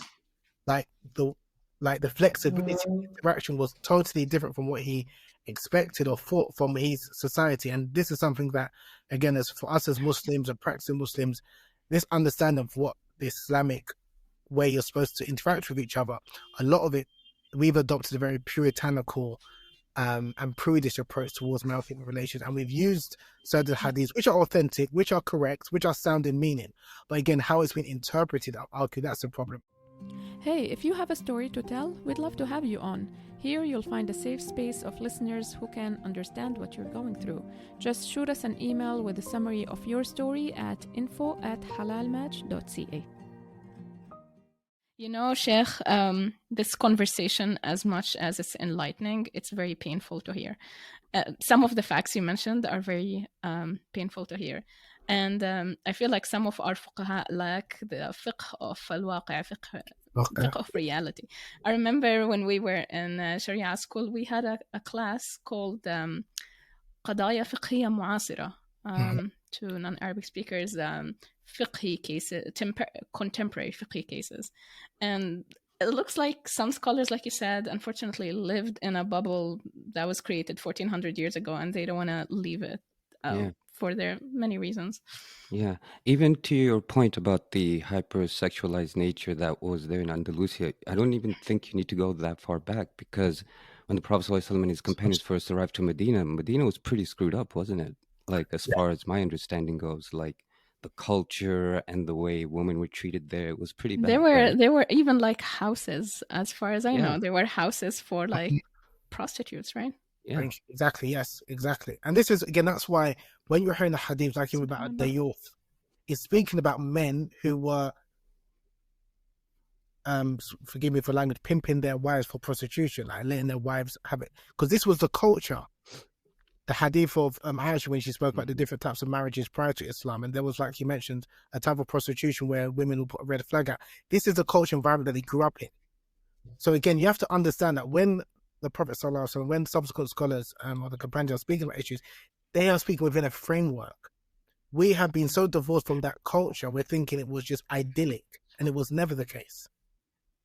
And even those who became Muslims, you have to understand, some of them came with some of those habits. It didn't go straight away, like the hadith of, even when you read the story of, I can't remember the companion's name, but one of the companions went to the Prophet, peace be upon him, and he complained that another man had slept with his slave girl, and they were contesting who was the child of the slave girl. And the Prophet, peace be upon him, said the famous statement that the child is for the bed. Now, everyone knows that hadith about the child is for the bed, but even just to think about that, there was illicit relations so much to the point where people didn't even like paternity frauds. Like before Jeremy Kyle, is it Mora Polovich, whatever his name is, there were these issues that some people were having relations with the same woman and they didn't know who to attribute the child with in Islam. After the death of the Prophet, peace be upon him, and then you had the famous story of the prostitutes of Hadramaut, which Abu Bakr and the companions fought against. That a number of the female prostitutes were, celebrating the death of the Prophet, peace be upon him. These were Muslims, but then they left Islam. But what my point is that this was the culture. So you had debauchery, you had promiscuity. It wasn't an idyllic. But of course, we've got the best example in the Message of Allah. But I'm saying that for whatever reason, the same way, like if people are talking about the dangers of pornography, OnlyFans, porn addiction, because this is the climate. We can't pretend that this doesn't exist. Now, and again, I don't like to just kind of talk about as if we're living in a Muslim majority country in the Middle East or Africa, because we're not. So let's talk about the issues that we're facing. And one of the things, again, because I've studied with some people are now like sheikhs and imams and things like that, I feel sorry for them, because you have to imagine, if you're studying classical texts of Imam Ghazali, Ibn Taymiyyah, in the 14th, 15th century, you're talking about these somewhat abstract and theoretical issues, and now you're all thrust into the limelight. You're really supposed to deal with these complex issues that is affecting people's lives and that you're not equipped to, but you have a family to feed as well. And if you just say, I'm just going to say what Imam Malik says, La adri, Allah a'lam, people's going to be like, that's not what you're here for. You need to give an answer. Don't just tell me, like, don't say, oh, I don't know, it's 1/3 of knowledge. Don't give me that. Give me an answer. So you have to now, you're learning on the spot. And that's why I feel for them. And that's why even when I came back, I gave a couple of talks and I saw how people, even in my own community, I was brought up in a Nigerian community, they started to look at me differently. It's like, now you can give all of the answers. It's like, whoa. I was then up maybe my mid-20s. This is way above. I had to intentionally detach myself from even giving any religious talks and things, because I'm not even, have nowhere near the life experience to talk about all of these issues. And this is something that, again, like I said, I feel for a number of like imams and sheikhs and what have you, because this is all they know. And this is also how they have to make their money. So I have a level of empathy for them, because I see what they're going through. And 80% of the questions that imams get is in relation to like relationships and pastoral care. It's not aqidah issues. It's not how to pray. It's not what they've specialized and studied in. It's not about how, so this is something that, how do you, and that's why, again, like I said, I commend the work that, that you're doing, other organizations and professionals, because you're helping alleviate that burden. And that was something that even when we talk about the classical period of Islam, and I made of the Muslim scholars of the past of polymaths, what people forget and neglect is that they were relying upon the expertise of many other people. So when people talk about Imam Shafi'i, who spoke about medicine is a wonderful science, or Imam Asyuti studied these, a lot of them were studying and reading other people's texts. It wasn't like trained to be a physician, then trained to be an accountant, and trained to be a lawyer. That's how, but they will maybe summarize what other people have said in their books. And again, like I said, we've romanticized the past so much, like ridiculously. And this is something where, again, is I try to be optimistic, and yes, whilst it is a challenge, I do feel that people are more opening up now. And those who are very tunnel vision, they don't want to listen, then I don't I don't waste my time with those, because some people they'll learn, they'll realize of time, but there are a lot of people who are thirsty for this. Is Islam really this restrictive? And it's just a case of sometimes this, what they need is like what is known as a third space. So people are very uncomfortable maybe to go to the mosque to have this kind of conversation or to listen to things like this. That's why it's good now we have, alhamdulillah, like a third space, whether it's like a podcast venue outside of the masjid where people feel more comfortable. And that's what I think what we're trying to create and facilitate for people to benefit from, inshallah. Inshallah. So you mentioned porn addiction a few times, and obviously that is rampant throughout the Muslim community in various countries. So let's say I'm a Muslim brother that's single, I'm looking to get married, and I've dealt with porn addiction for some time, but I feel like I'm over it, and it's behind me. Now I'm talking to a sister, and she asked me that question. And I really feel like this sister is compatible. Is it necessary for me to even disclose that? What are your thoughts on that? Or if I may just add before you answer, Brother Habeeb, also something as, I don't know, STDs, STIs, if someone has such a thing and they're looking to get married, should they mention it? How should they go about it? So in terms of the second part of Habeeb's question, STDs, STIs, I definitely believe that one should disclose that. I think people or your prospective spouse has a right to know whether you have an STI, STD, because again, that's when I talk about sexual health, we talk about spiritual health, we talk about emotional health, but also sexual health is just as important. So I don't believe that, because I've had cases where one brother, he contracted, it wasn't HIV, but he contracted, I think, gonorrhea or something, or herpes. But he was like, oh, I made dua, so it's going to go. I said, Allah's forgiven me. I said, so I don't have to tell my spouse. I said, that's between you and Allah, maybe like the sin, but don't start playing with the religion and say you don't need to disclose that to your potential spouse, because now you're potentially putting her life in danger, and she needs to know beforehand. And if she wants to continue with that, fine. If she doesn't, then again, but at least give her that opportunity and treat her with decency and respect. So I think when we're talking about STIs and STDs, and I generally encourage women to ask their potential spouse to take an STI test regardless, because it is a reality that a number of people do have premarital relations, and just to protect themselves.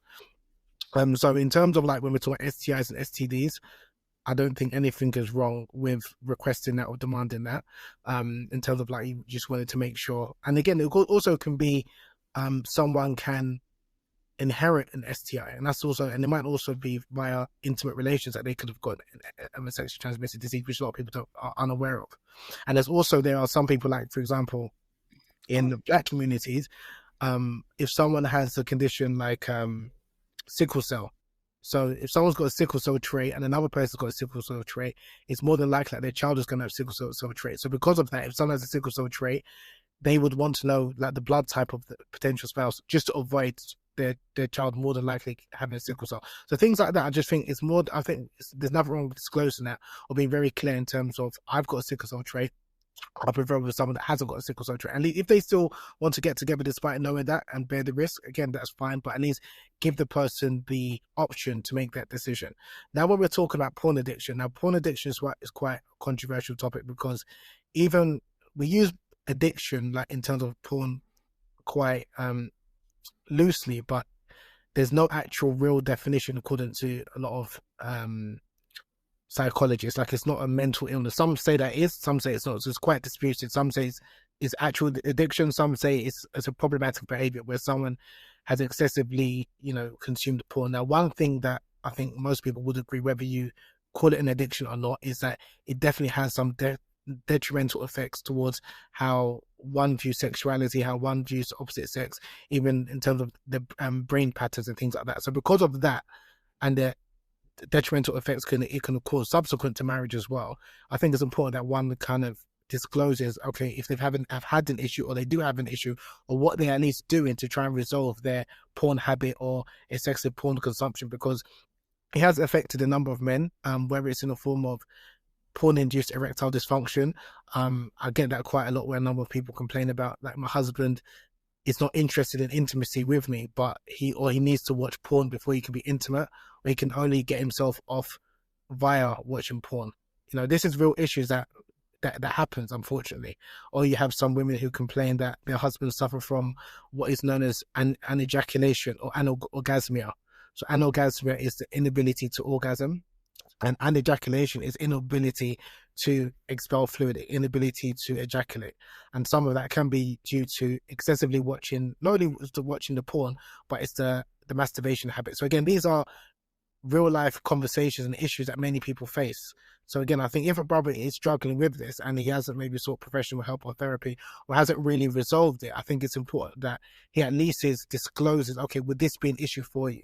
Or if someone had an issue with his past relationships or porn and they're seeking help, is that a deal breaker? Would you still be? And again, it's up to the woman to make her own decision, and likewise the other way around. But I just think that because of the effects that it can have, especially after marriage, and especially when someone has been caught blindsided, I do believe that one should kind of at least be a bit honest in terms of this is maybe what they were struggling with or are struggling with, but also if they're talking about what they are doing or what they may intend to do to kind of overcome it, then that might resolve like any potential issues. I'm not saying one necessarily needs to go into detail in terms of the types of adult content that they've watched. Of course, that's unnecessary. But if the content that they've watched has had an effect on them, then naturally I think the other partner should, because also some women are more merciful and be like, okay, this is an issue, I'm trying to help, at least I know about it, I can try and work with you to try and overcome this, rather than, like I said, leaving her in the dark. So yeah, whether you want to call it porn addiction or excessive porn consumption, what have you, I look at it like I would not be surprised. I'll be how would I say? To act as if people, or men in particular, I know women, but it's mainly when, haven't or do not watch porn, it's just a lie. Like, generally speaking, so I would assume that at least 50% of men has watched it, and maybe at least 20 to 30% have or do have a problem with porn watching. Even in the Muslim community, it might even be higher than that, right? It's even more than high. It's probably higher than that.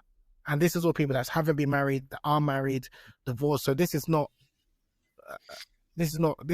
for me to talk about it. It's just, we have to be honest with ourselves.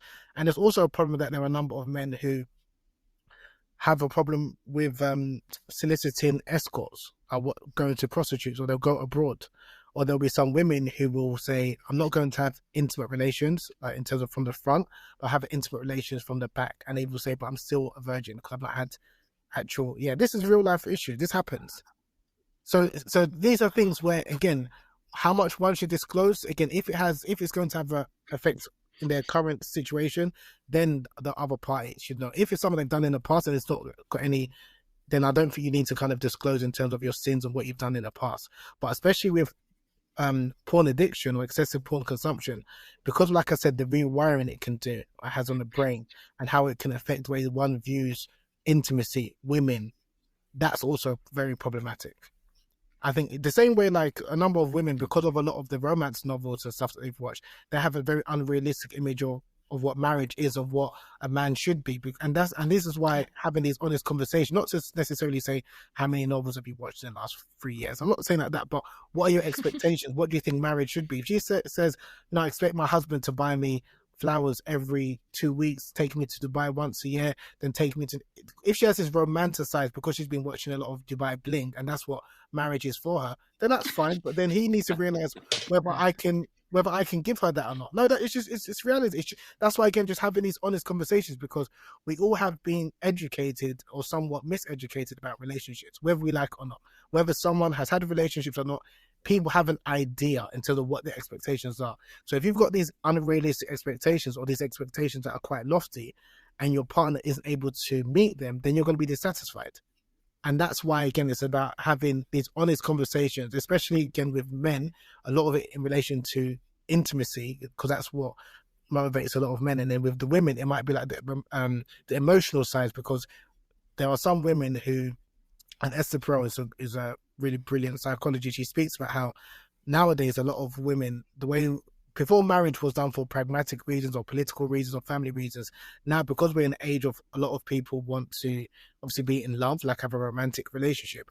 Also, what that comes with, that some of the expectations that women have nowadays is very different from before. So there are a number of women, they want their husband to be their best friend, their companion, their lover, their shopping buddy, their romantic other half, their soulmate. All of these expectations that historically women didn't have these expectations. But if a woman has that expectations, then the man might need to realize, okay, this is what she wants. She wants you to be emotionally available. She wants you to be vulnerable, because vulnerable is a sign of strength. She wants you to know about the different love languages and the different attachment styles. And she also wants you to memorize the Quran and know Bukhari inside and out and lead Taraweeh prayer. So it's like, okay, great, mashallah, but I might not be able to do all of that.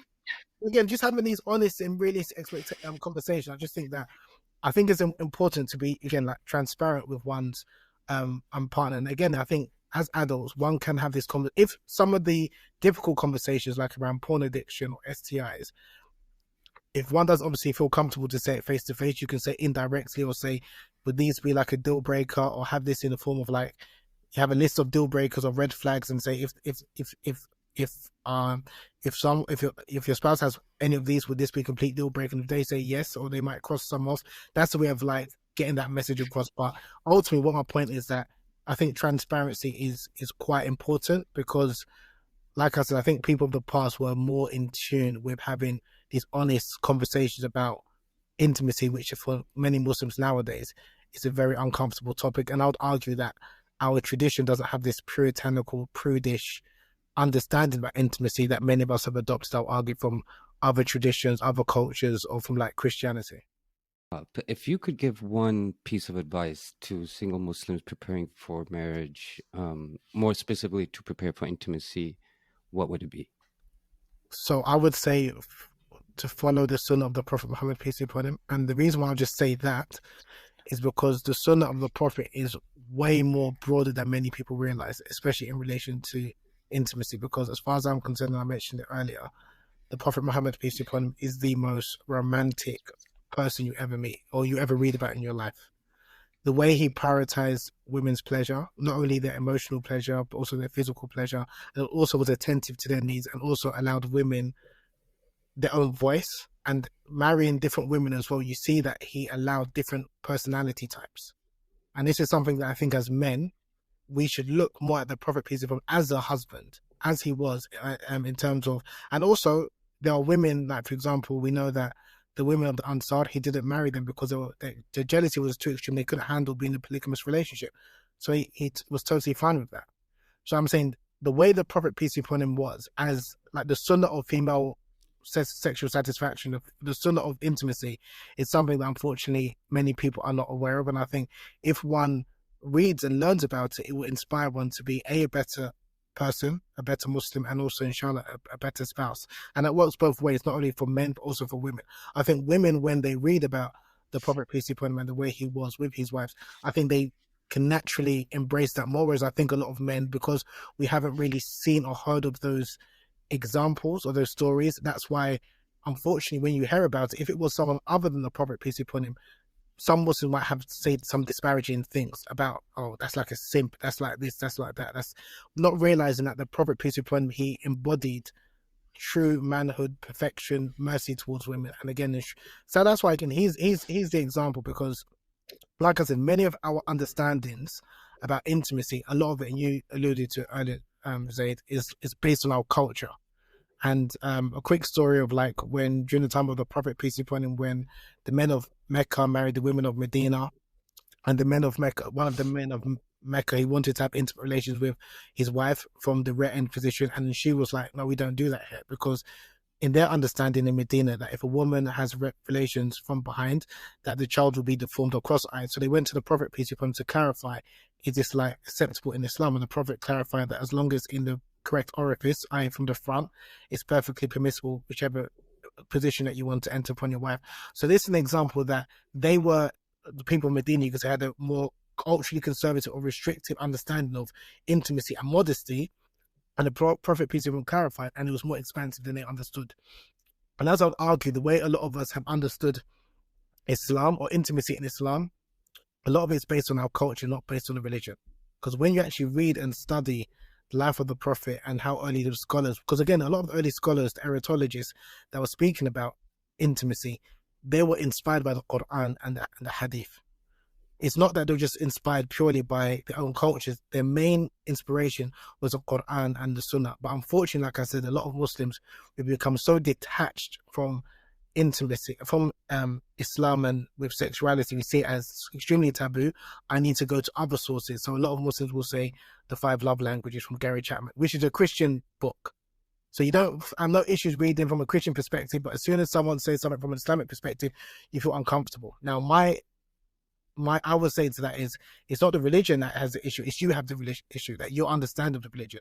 Why is it you feel comfortable to go to a Christian to learn about intimacy? Why is it you feel comfortable to read about the attachment styles, which again, they're great, but why is it that anytime someone's coming from an Islamic framework or a religious framework, you have this trepidation in your heart? And that's because the way you look at Islam, or how you've been taught about Islam, and is a religion that doesn't teach intimacy, romance, and it's one which is just about rights. When I would argue that's more of a cultural interpretation, that's more about legalism, as opposed to being about treating your spouse with love and affection. And again, like I said, the Sunnah of the Prophet, peace be upon him, read the Sunnah from the lens of how he was as a husband, how he was as a in his marital relationship, especially his relationship with Khadija. That alone, because that, when you read about that and that story and their interaction, it will blow your mind, seriously. So that's what I would leave. And to not give up on love as well, because I think in this day and age with gender wars and red pill and feminism, you will hear horror stories, don't get me wrong, but there are men that are yearning for their soulmate, there are men that are yearning for a loving spouse, and there's also women who are yearning for that. So just when you hear some of the noise, just realize that a number of people are speaking from a broken or hurt place, and then maybe that's their form of healing, which is, again, that's fine. But if you're someone who's looking to get married, you haven't been married, inshallah, you'll find your soulmate that will treat you and give you the love that you deserve, inshallah. Inshallah. Follow the Sunnah, the best advice ever. Lastly, could you recommend books, resources, maybe scholars that you recommend for those that are wanting to learn more about intimacy and relationships? Now, I'll list. I actually did a video on like 10 books on intimacy for Muslims to learn. So I'll list them off. Obviously, I'll mention my book, A Taste of Honey and Women of Desire, Kunyaza, but there are also many other great books I recommend. I think we referred to earlier by Abdul Halim Abu Shaqqa. There's a book called Sex Education for Husband and Wife, and that's available in English. There's another book called Islamic Guide to Sexual Relations by Muhammad ibn Adam al-Kawthari. He's a British scholar, traditionally trained. He talks about the hadiths, about intimacy.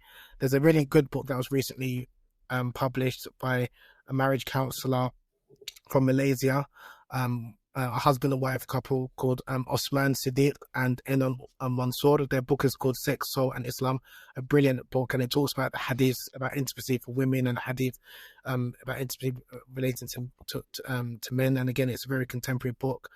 Another book, if you want to know about the history of like erotology and how scholars didn't have this prudish approach towards intimacy, there's a really nice small book called Lust and Grace by Ali Kaddour. He's Moroccan, but originally from Morocco, but he's lives in Germany.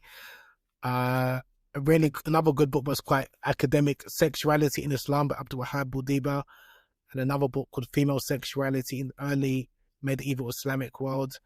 So there are many books I'm saying, and I'm intentionally giving different books because there are some books that are fairly easy to read. There are some books that are a bit more academic, so it depends what someone is looking for. But there's some really good courses. So there's Sheikh Suhaib Webb, who is obviously an American scholar, Azhari trained. He recently released a number of series called Fiqh al-Nikah, the Fiqh of Nikah. So that's really good. I think he started that a couple of weeks ago. So it's like a 4 or 5 part series.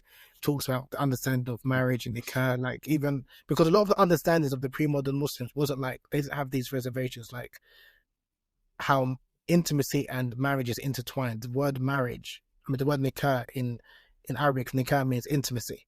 So they didn't have these a lot of the reservation that we have. So it's important to debunk that, but then also to contextualize. And he talks about how a lot of the pre-modern or the fuqaha definitions of marriage is probably not as applicable for modern day age in terms of how we view marriage, in terms of it being about partnership, and we want love and intimacy, and someone's being emotionally available. So he does a mashallah, a really brilliant job. I've released a number of videos on my institute, Erotology Institute. You can check that out. Obviously, your podcast and the work that you're doing, may Allah bless you and continue to help you speak about important and courageous topics, because definitely there's people that are looking for this information. So we have, and the reason why it's important, and I'm not afraid to kind of amplify or talk about different people, is that there are many different people are trying their best to help fill this void. And there are different styles and different approaches, and I think it's important that people know that there are also women educators, experts. Like Habeeb, you've studied the Sharia as well, so it's not like you haven't got Islamic knowledge. You're Islamically trained. You're just as trained as, I'm sure, most of the khatibs and the imams that are speaking, even more trained. So you can speak from an Islamic lens, and you also can speak from practical experience of what you're seeing on the ground. And it's important that Muslims, women, know that, because one of the things that I'm quite disheartened by is that sometimes I'll hear women will say, or women who are like educators, or they will say that a lot of women will go up to them and say they're waiting for a man like an imam to validate what they've said, and that's problematic. There are a number of Muslims, women in particular, that feel uncomfortable even to hear a sheikha or ustada speaking even about these topics. They need a man to validate them, and I'm saying again, that's not from our religion. Because a prophet, peace be upon him, he taught his wives, and his wives, whether it was Salama, whether it was Aisha, may Allah be pleased with them both, they were teaching both men and women even about intimate issues. And a lot of the scholars of the later generations, a lot of their fatwa and understanding were based on the rulings of our mothers, the mothers of the believers, who were scholars in their own right. So this understanding that women cannot teach even about these issues, a number of women have brought into this, unfortunately, as well, where they only want to hear something from a man. And this is also quite problematic, because a lot of our understandings about male-female relations, I would argue, even as a man, is because I'm seeing things from a male perspective.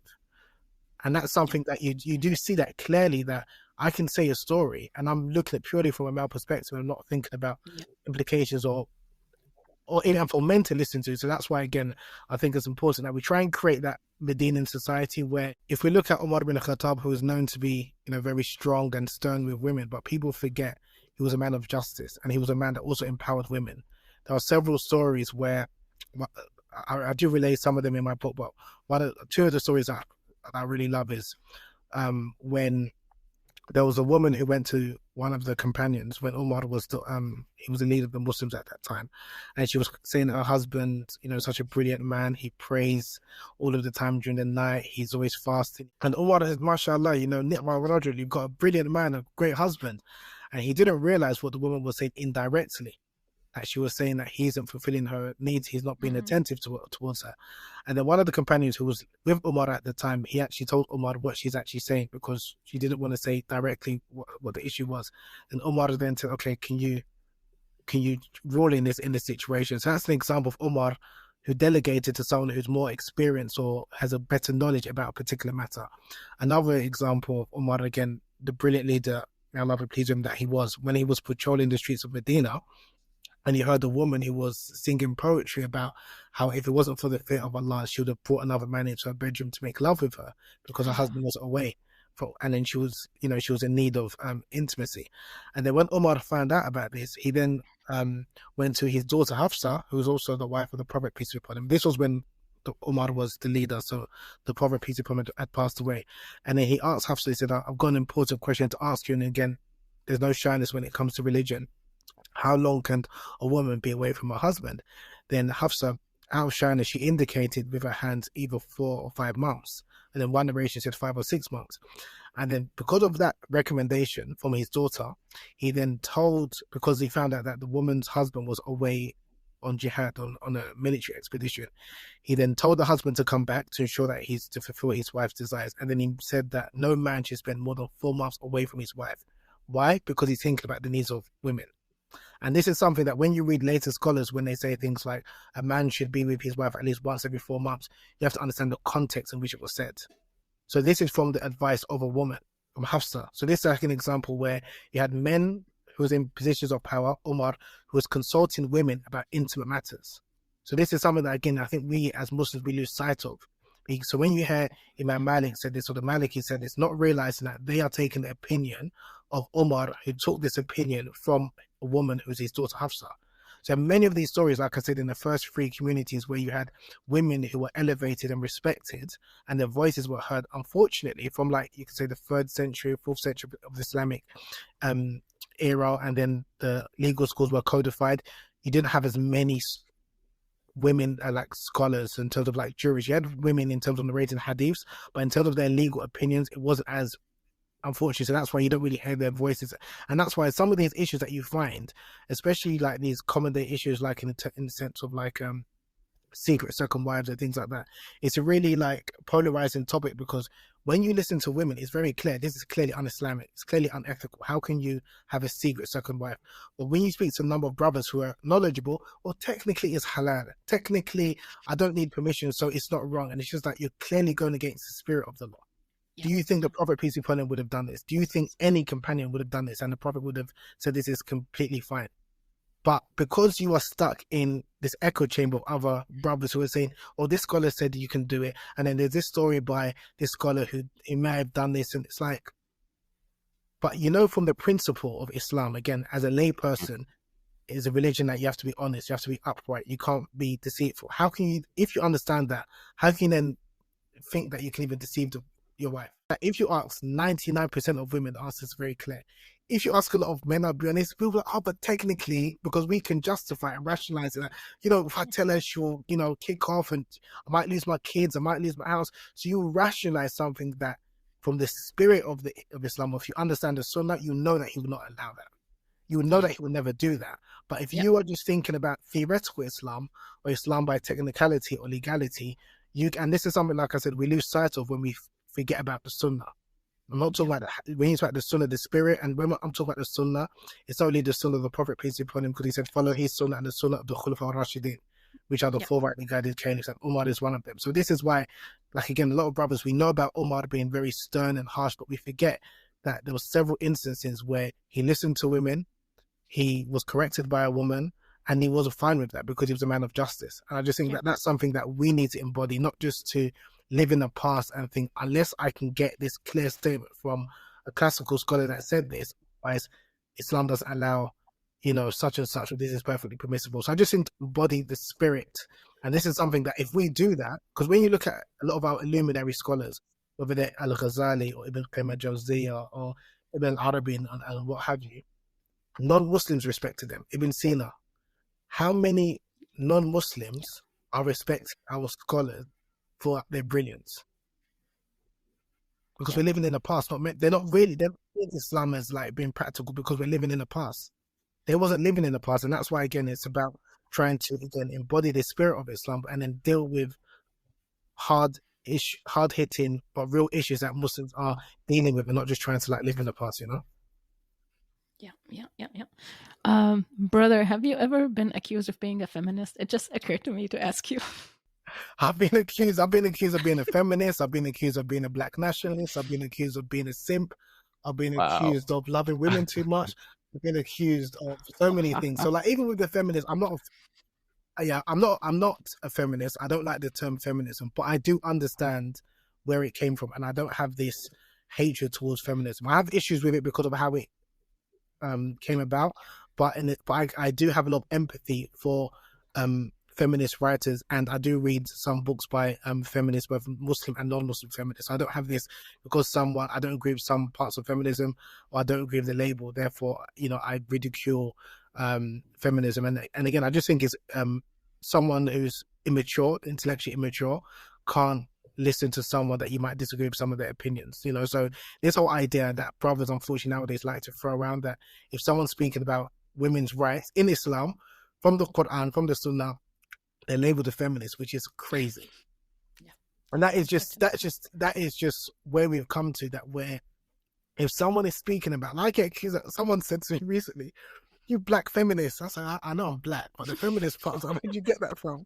You said, oh, because you're speaking about women's rights too much. And I said, subhanAllah. I was like, okay, I was speaking about women's rights in where it said in Islam. I said, and you're quoting scholars and stuff about women's rights. What about brothers' rights? And I'm like, so you have a problem with me just talking about what scholars or what the Prophet, peace be upon him, said about doing right by women. You have problems with me emphasizing or speaking about how the Prophet, even before he passed away on his deathbed, will say, An-nisa, An-nisa, An-nisa, telling men, warning men.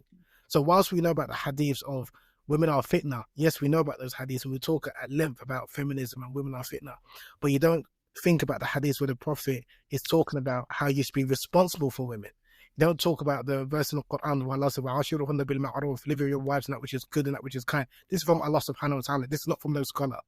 Yeah. So if Allah is telling you that, but you want to ignore that, when Allah said, "Ar-rijal qawwamuna 'ala an-nisa," you're just thinking of financial providing, you're not thinking about looking after their emotional and spiritual welfare. You're not thinking about making sure they feel safe in their bedroom. You're not making sure that they live in an environment where they feel safe and protected. And you don't even feel embarrassed as a Muslim. And I'm speaking personally, I feel more comfortable to go into non-Muslim circles with my wife than in many Muslim majority countries and environments, because when you're in a lot of Muslim, not all, but a lot of Muslim majority communities, they're layering, they're looking.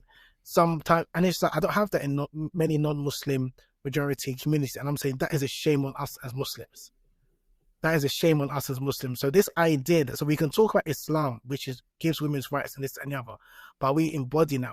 Are we trying to make that a lived reality? And that's the problem. And the fact that any pushback that someone's actually saying that we should treat women as human beings and they should feel respected, it's like, no, you're going too far. This is feminism. This is Western. And then those same brothers, they wouldn't want to live in a Muslim world.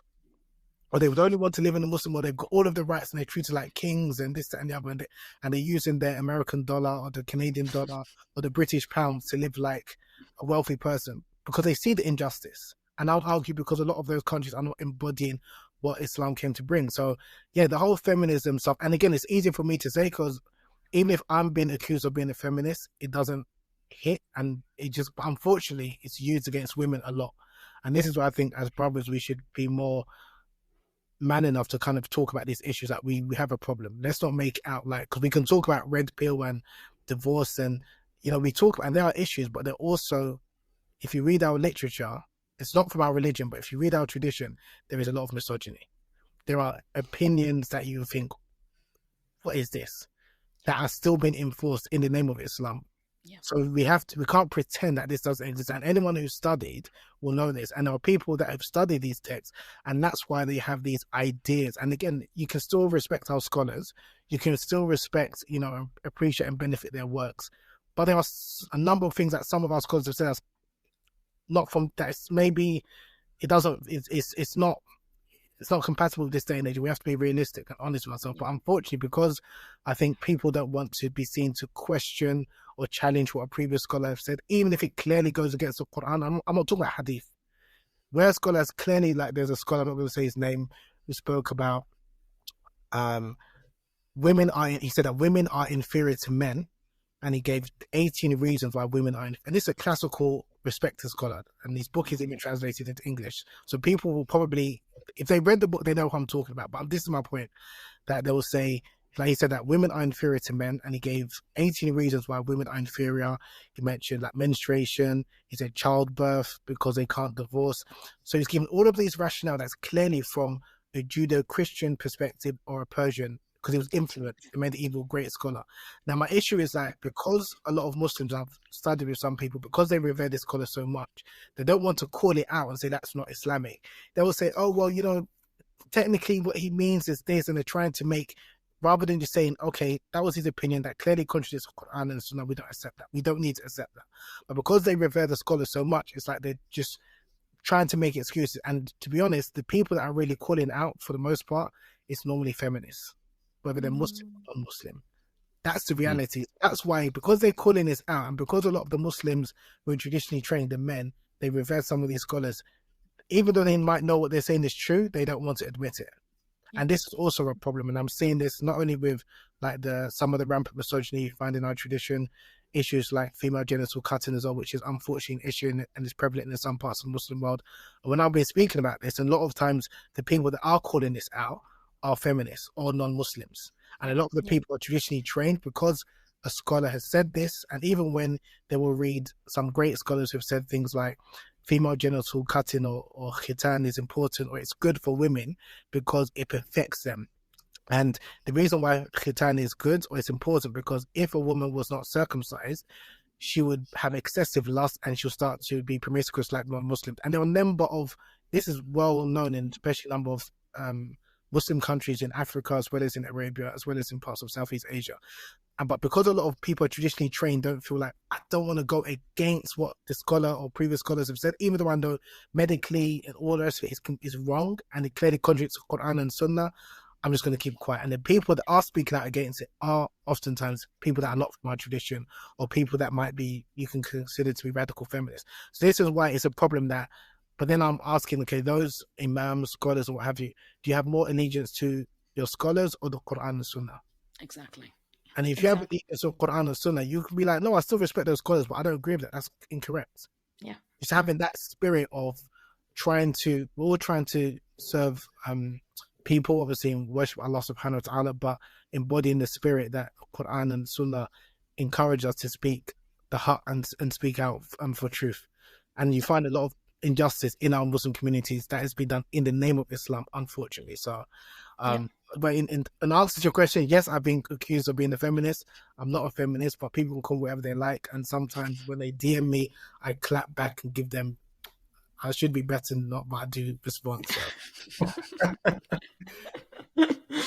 Okay, your books, Brother Habeeb, where can anyone find them? And if someone's seeking any counseling or seeking your services, how can they reach you? Yeah, so my books are available on Amazon, or you can check out Mecca Books. So meccabooks.com, they're the main distributor in North America, so you can check them out.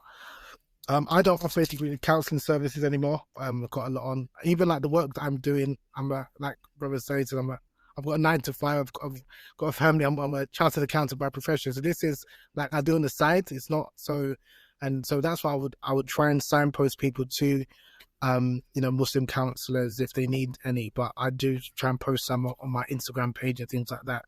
I like some recommended counselors or sex therapists, or like if they need matchmaking services, like the great work that you're doing. So there are people. So again, it's not about, I'm not telling people to come to me for counseling services, and I'm not a matchmaker as well. Let me just please say that I'm not a matchmaker. So please do not contact me asking. You can go to Hib and Zaid. You don't ask me, because I'm not a matchmaker. So just wanted to make that quite clear. Wonderful. And your services, the online course you have? Yeah, so on my website, or erotologyinstitute.com, so I've got a number of online courses on African intimacy and Islamic sexology. So a number of like what we've been speaking about. I've got a number of courses on that website, so you can check them out. There's some courses that are for free, and there's also some that you have to subscribe to, but you can check that out. Wonderful. We will link, inshallah, your website and your Instagram handle. And Zaid, do you have any more questions? No more questions. Actually, just one thing I wanted to plug in when Brother Habeeb was recommending resources and other professionals. Of course, Sister Amira Zaki. She does courses for both men and women. So if anybody is interested in premarital coaching or preparing for intimacy, so she is another wonderful option, and you guys can check her out on Instagram. Go ahead. Yes. Yeah, sorry, I forgot to mention. Forgive me. Yes, sorry. There are other resources. Amira Zaki, like you mentioned, the vaginismus coach. There is Angelica Lindsay Ali, who's a sexual health educator, and she's got an institute called the Village Auntie Institute, and got courses. So you can, again, especially for women, it's important that women know there are resources available. There is Dr. Sadaf Lodi, who's an intimacy coach, as well as being a gynecologist based in New York. She's so you can check her out. There's a Muslim sex therapist. She's a nationally recognized sex therapist, Dr. Shannon Chavez. She's got a website as well, the same name, and you can check her out. So again, there are professionals, and especially, for women in particular, because I think men are more aware of some of these services, but maybe women not so much. So you do have people who are culturally informed, experts, have experience in different, whether it's counseling, whether it's sex therapy, and if people want to be educated as well. So yeah, thank you, Zaid, for bringing that to my attention. I forgot about that. No problem. No problem, Brother Habeeb. We're very grateful and honored to have you. And I think we ourselves learned a lot, and I'm sure our listeners have as well. And maybe we can have you again in the future. We already have a topic in mind. And Inshallah. Inshallah. Jazakumullah khair. And assalamu alaikum. Wa alaikum Assalamu alaikum.